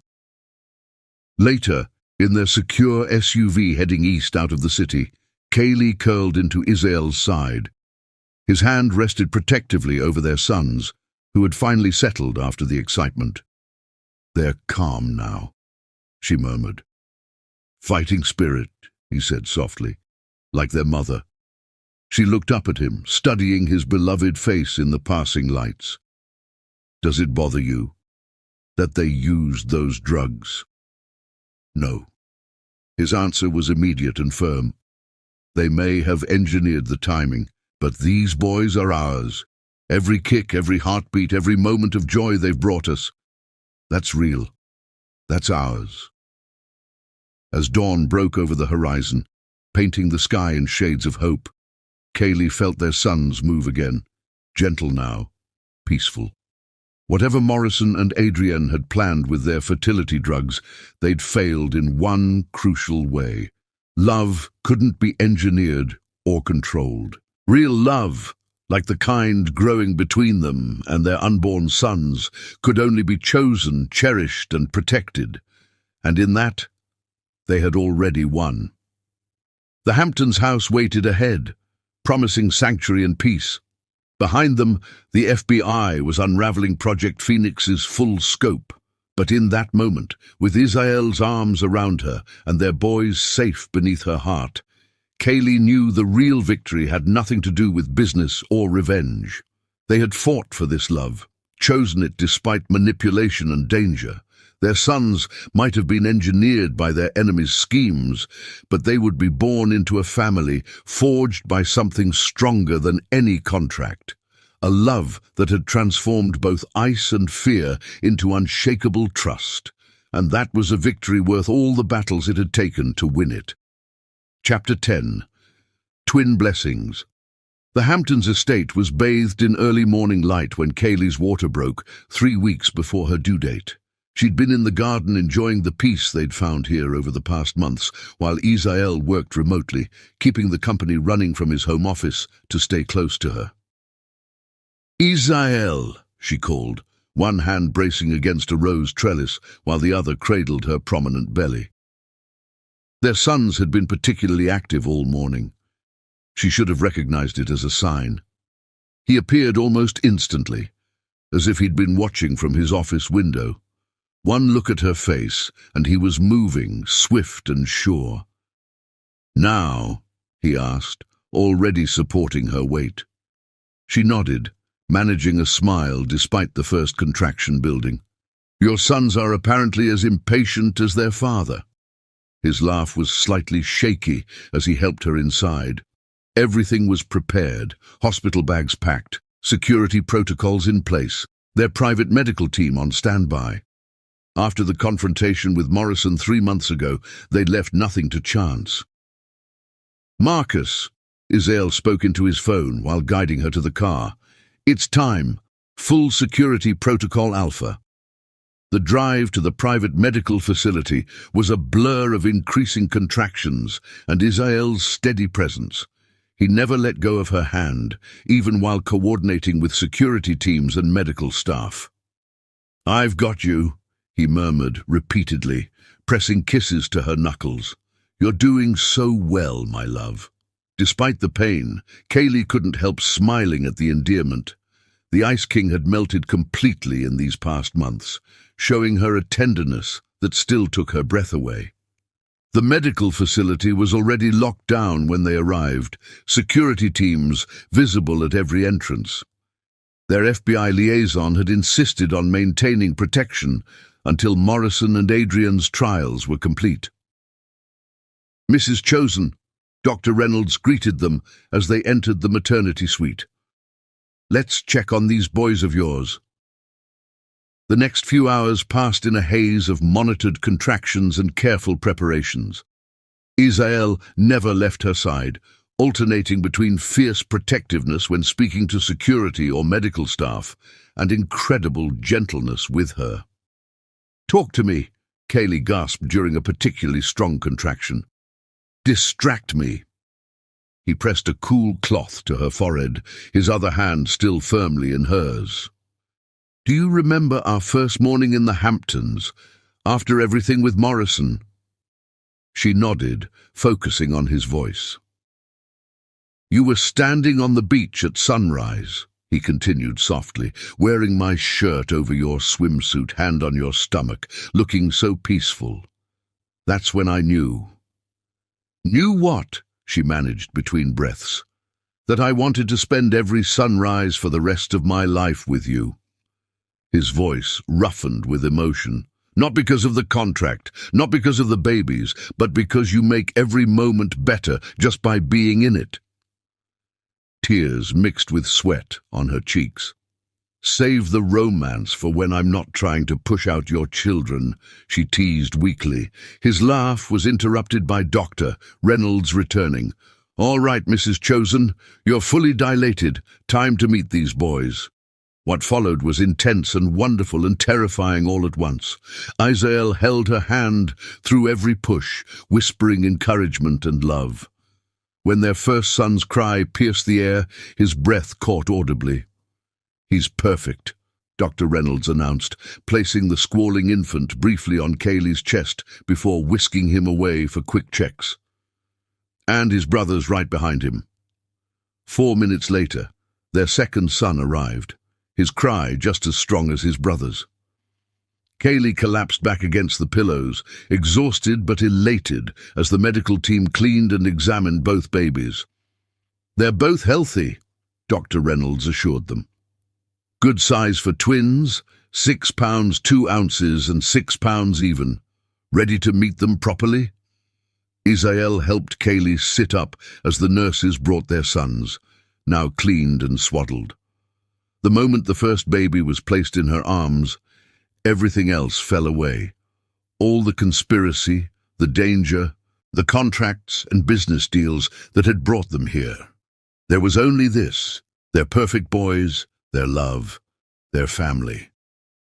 "Aiden," she whispered to the baby in her arms. They'd chosen names weeks ago. Isael cradled their second son, looking down at him with wonder. "Ethan," he murmured, then laughed softly as tiny fingers gripped his thumb. "Strong already, like their mother." "Like both of us," she corrected, looking up at him with tears of joy. "We did this together." His eyes met hers, full of love and amazement. "We did everything together, from that first meeting in my office to this moment right now." He shifted carefully to sit beside her on the bed, arranging Ethan so both twins were close together. "You gave me so much more than an heir, Kaylee.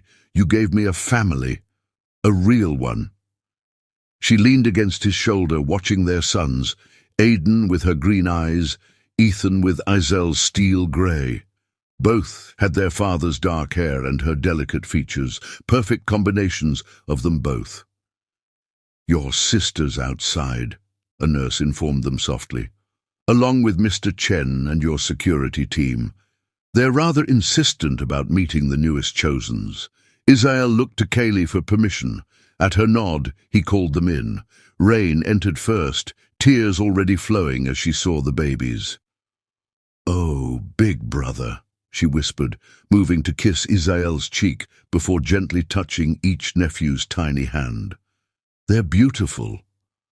Marcus stayed by the door, professional as always, but his smile was genuine. "Congratulations, sir. Ma'am, security reports all clear, and the FBI has doubled patrols until you're ready to return home." "Thank you, Marcus," Isael said warmly, "for everything." Their friend, for he had become that through all they'd faced together, nodded in understanding. As their small circle of trusted people took turns holding the twins, Kaylee watched Isael. He never moved far from her side, his attention constantly split between their sons and her comfort. The fierce protectiveness she'd first glimpsed during their wedding night had evolved into something even stronger, a deep, unshakable devotion to his family. Later, when they were alone again with their sleeping sons in their hospital bassinets, Isael pulled something from his jacket pocket, a familiar velvet box. "I had this resized," he said softly, opening it to reveal her engagement ring, the one he'd given her that first day. "I thought, maybe it's time to make things official. No contracts this time, just us, our boys, and a promise of forever." Kaylee's heart swelled as he slipped the ring onto her finger. "I thought we were already official," she teased gently. "The first time was a business arrangement that turned into love," he murmured, pressing a kiss to her knuckles just above the ring. "This time it's a choice, my choice, to love you and our sons for the rest of my life. No conditions, no terms, no end date. Just love," she whispered, drawing him down for a tender kiss. "Just love," he agreed against her lips. A small cry from one of the bassinets interrupted them. Isael moved immediately to check on the twins, lifting Aidan with practiced gentleness. "Hungry already?" he asked softly, bringing their son to Kaylee. "Just like your mother, always thinking ahead." As she settled Aidan to nurse, Ethan began fussing too. Soon, Isael was seated beside her on the bed, cradling their second son as he waited his turn. "I never thought I could have this," he admitted quietly, watching their children with wonder. "After Adrienne, I thought love was just another business transaction, something to be negotiated and managed." "And now?" Kaylee asked, shifting Aidan to her shoulder to burp him. Isael's free hand came up to cup her cheek. "Now I know it's the most powerful force in the world. Strong enough to break through every wall, heal every wound, create miracles like these." He nodded to their sons. "Strong enough to turn a contract into a covenant." As if in agreement, both twins made small, contented sounds. Kaylee laughed softly, trading babies with Isael so Ethan could nurse. "We should send Morrison a thank-you note," she mused.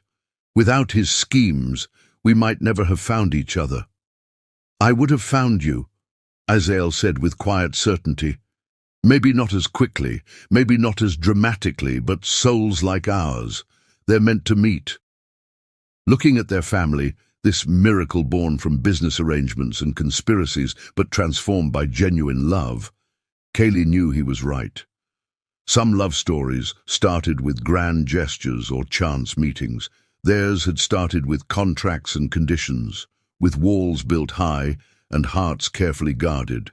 But that only made its triumph more beautiful, a reminder that real love couldn't be engineered or controlled, only chosen, cherished, and allowed to grow into something stronger than any force trying to break it. As their sons drifted to sleep in their arms, Kaylee met Isael's adoring gaze and knew that this was just the beginning of their real story together. Chapter 11. Web of Deceit. 3 months after the twins' birth, Kaylee sat in her restored office next to Isael's, surrounded by financial records that told a story far deeper than simple corporate espionage. Aidan and Ethan slept peacefully in the adjacent nursery, a space that represented everything Adrienne had tried and failed to achieve. Her laptop pinged with an alert from one of her tracking programs. The document that appeared made her blood run cold. Adoption papers from 20 years ago, sealed by court order. Adrienne Reynolds, age 7, adopted by the wealthy Reynolds family after 3 years in foster care. "Isael," she called softly, mindful of the sleeping twins. "I found something different." He appeared in her doorway instantly, attuned to her voice after months of marriage and parenthood. His expression shifted as he read the documents over her shoulder. "She never mentioned being adopted," he said quietly. "There's more." Kaylee pulled up additional files.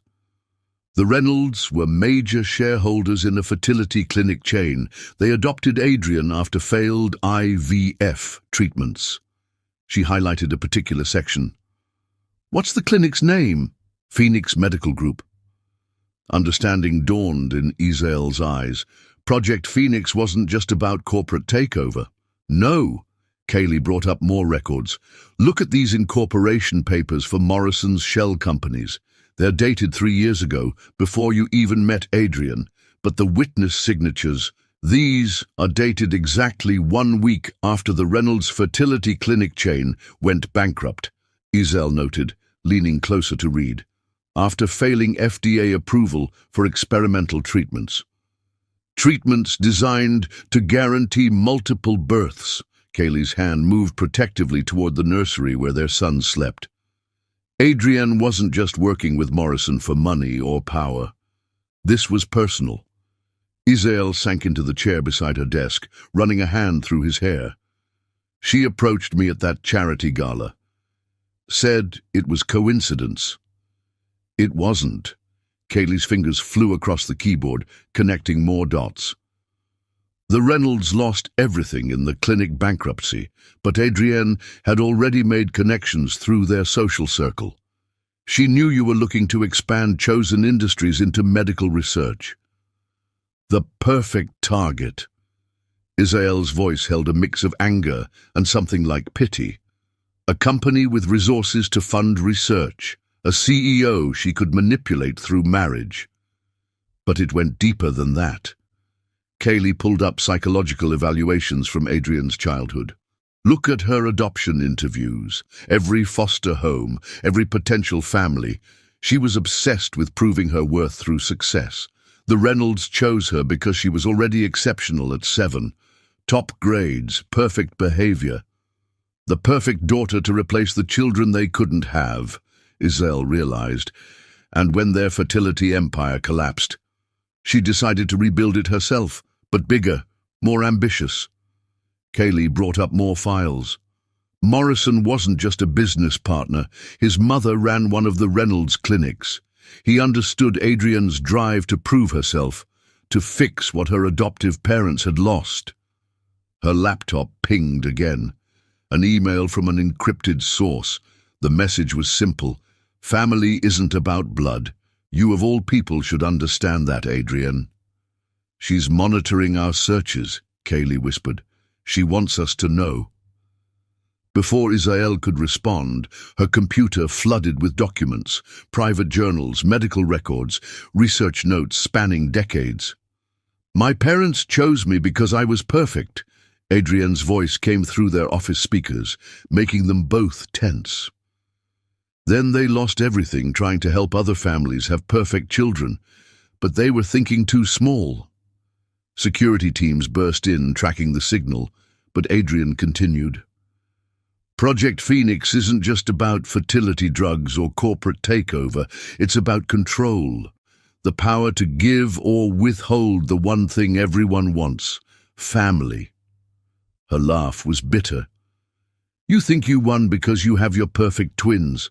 Those boys are just the beginning. Our formula works, and soon every desperate couple, every failing fertility clinic, every adoption agency will come to us. Israel moved to the nursery door, positioning himself protectively as Marcus and his team swept the offices. Kaylee followed, needing to be close to their sons. You don't understand family at all, she told Adrian's disembodied voice. It's not about perfection or control. It's about love. Love, Adrian scoffed. Love is weakness. Look what it did to my parents, bankrupted by their love for potential children. Look what it did to the great Israel chosen, melted by a contract wife and engineered twins. You're wrong, Israel said quietly, deadly. Love made me stronger, made us stronger. The twins stirred, perhaps sensing the tension. Aidan's small whimper had both parents moving instantly to comfort him.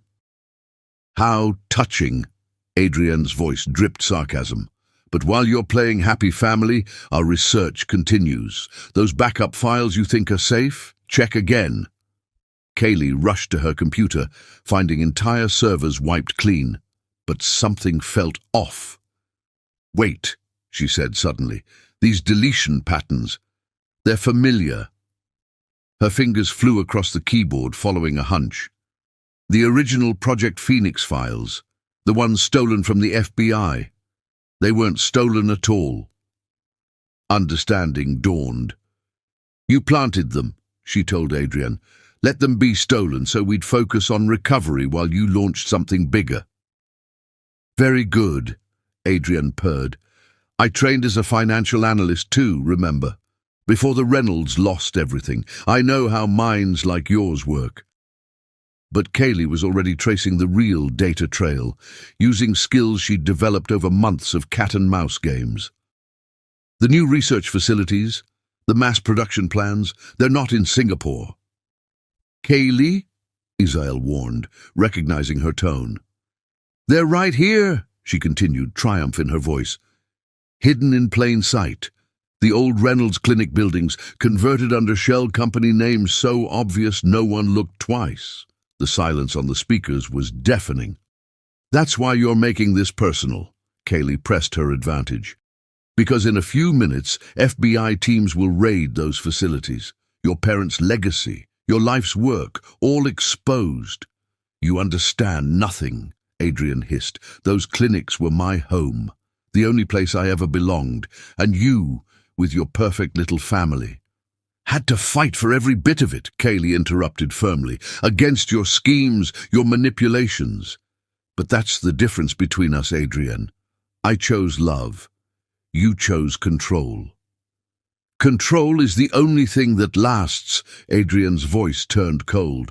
But don't worry, you'll understand soon enough, when your perfect twins start showing unexpected effects from our treatments, when every mother who wants guaranteed multiples comes begging for our formula. It's over, Isael cut in, his voice pure ice. FBI teams are moving now. Morrison's already in custody. Even James Hartford is cooperating. James? For the first time, Adrian's composure cracked. He knows what this means to me. He knows you used him, Kaylee said quietly. Like you used everyone. Because you never learned the real meaning of family. The speakers went silent. Moments later, Marcus received confirmation. Adrian had been arrested trying to destroy evidence at one of the clinic sites. In the sudden quiet, Ethan began to fuss. Kaylee lifted him gently, breathing in his sweet baby scent as Isael cradled Aiden. She actually pitied us, she said softly, thought love made us weak. She never understood. Isael pressed a kiss to Aiden's dark hair. Real family isn't about perfect children or guaranteed results. It's about this. Choosing each other every day, through every battle. The twins, as if sensing the moment's importance, reached for each other across their parents' arms. Even at 3 months, their bond was obvious, not because of engineered genetics, but because of the love that surrounded them from conception. We should help her, Kaylee said suddenly, not legally. She has to face consequences, but she needs to understand about family, about love. Isael studied her with tender amazement. This is why I love you. Your heart stays open even after everything. Our boys deserve to know that story, she replied. How love transformed a business contract into a real family. How their Aunt Rain welcomed me instantly. How Marcus became more than just an employee. And how their mother's brilliant mind and beautiful heart melted the Ice King completely. Isael added softly. As their sons drifted back to sleep, safe in their parents' arms, Kaylee reflected on Adrian's words about perfect families. She hadn't understood. Perfection wasn't in genetic engineering or guaranteed outcomes. Perfection was in these moments. Twin boys created by science, but nurtured by love, a marriage arranged by contract but sustained by choice, a family forged in conspiracy's fire but tempered by unwavering trust. And as FBI teams dismantled Project Phoenix's facilities, as Adrian faced the ruins of her controlled world, true family love had proved itself once again the most powerful force of all. Chapter 12. Full Circle. 1 year after the twins' birth, Kaylee stood in Isael's office, their office now, watching the sunrise paint the city skyline in shades of gold. Behind her, framed photos covered one wall, the twins' first Christmas, their family vacation in the Hamptons, candid moments of Isael with their sons. The Ice King had become the most devoted father, his transformation complete. The door opened and Isael entered. Impeccable in a charcoal suit, but with a stuffed dragon peeking from his pocket. Ethan's favorite, apparently smuggled into his jacket during morning cuddles. "The boys?" she asked, smiling at the toy. "Safe with Rain at home. Security confirmed." He moved to kiss her softly. "Ready for this?" Before she could answer, Marcus appeared in the doorway. "She's here." Adrian Hartford sat in the conference room, designer clothes unable to hide the strain of a year in custody. Her perfectly manicured nails drummed the table as she waited, flanked by FBI agents. "Remember," Isael murmured as they approached.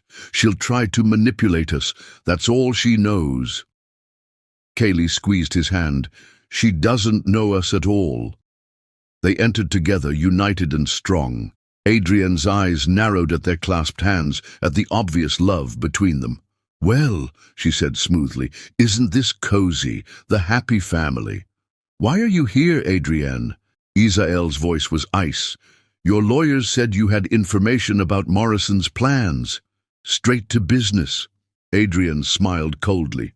"Some things never change, though clearly some things do." Her gaze raked over Kaylee. The Ice King melted by love. Who would have thought?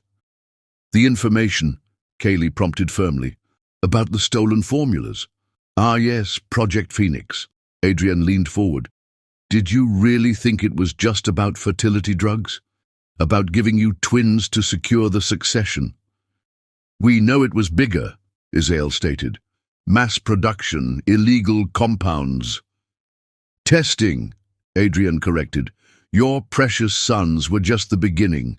We needed to prove the formula worked, that it could guarantee multiple births. Think of the market. Desperate couples, fertility clinics, surrogate agencies. Human experimentation," Kaylee finished, disgusted, "without consent or oversight. For a greater purpose."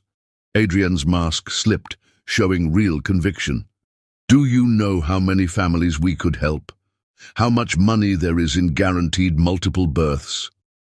"At what cost?" Isael demanded. "Using my company, my marriage, my children as test subjects." "Using everything available," Adrian shot back. "Like you taught me, the Ice King, remember? Everything is a transaction, everyone has a price." "You're wrong." Kaylee's voice was quiet but firm. "Love isn't a transaction, family isn't a commodity, and Isael was never what you thought." "No?" Adrian laughed bitterly. "Then why did he marry me? Why did he marry you? Contracts, conditions, carefully negotiated terms." "Because you taught me to fear love," Isael interrupted, "to treat it like business. But Kaylee—" He looked at his wife, eyes softening. "She taught me to trust it instead." Adrian's composure cracked slightly. "How touching, but irrelevant. Morrison has the formulas. Production starts next month in Singapore. By the time your FBI friends find the facility, it'll be too late." "You mean this facility?" Kaylee pulled up documents on the conference room screen. "The one FBI teams are raiding right now, or these?" More documents appeared. Every shell company, every hidden account, every connection between Morrison, Hartford Global and Project Phoenix. "Impossible," Adrian whispered. "Those records were encrypted." "You forgot who you're dealing with," Isael said coldly. "My wife isn't just the mother of my children. She's the best financial analyst in the business, and unlike you, her loyalty can't be bought." "We found everything," Kaylee confirmed. "The original conspiracy with Morrison, the long-term plan to infiltrate chosen industries, the illegal research, the unauthorized trials, all of it." "Morrison's been arrested at the Singapore facility," Marcus added from the doorway, "along with James Hartford and their entire research team." Adrian's face went pale. "You don't understand. I needed this. James, he's leaving me. The company's failing. I need my help," Isael finished. Understanding dawned. "That's why you're really here. Not to share information, but to ask for help saving Hartford Global." "You owe me that much," she said desperately. "After everything we shared." "I owe you nothing," Isael stated firmly. "What we shared was a lie. Every moment, every promise, all part of your scheme with Morrison." "And now," Adrian's eyes turned calculating again, "you'll let Hartford Global fail? Think of the stockholders, the employees." "Already handled," Kaylee interjected. "Chosen Industries is acquiring the legitimate parts of Hartford Global. The employees are protected. The illegal research facilities will be converted to proper medical research centers." She smiled slightly, focusing on ethical fertility treatments, ironically. Adrian stared at them, seeing at last what she'd never understood. True partners, stronger together than any scheme or manipulation.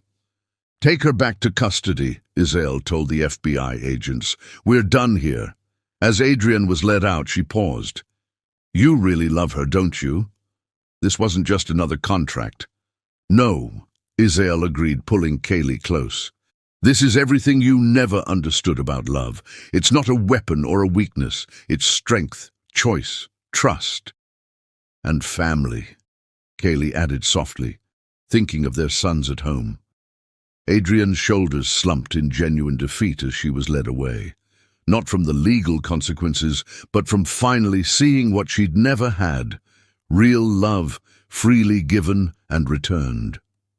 Later at home, Israel and Kaylee lay on a blanket in their garden, watching their sons play.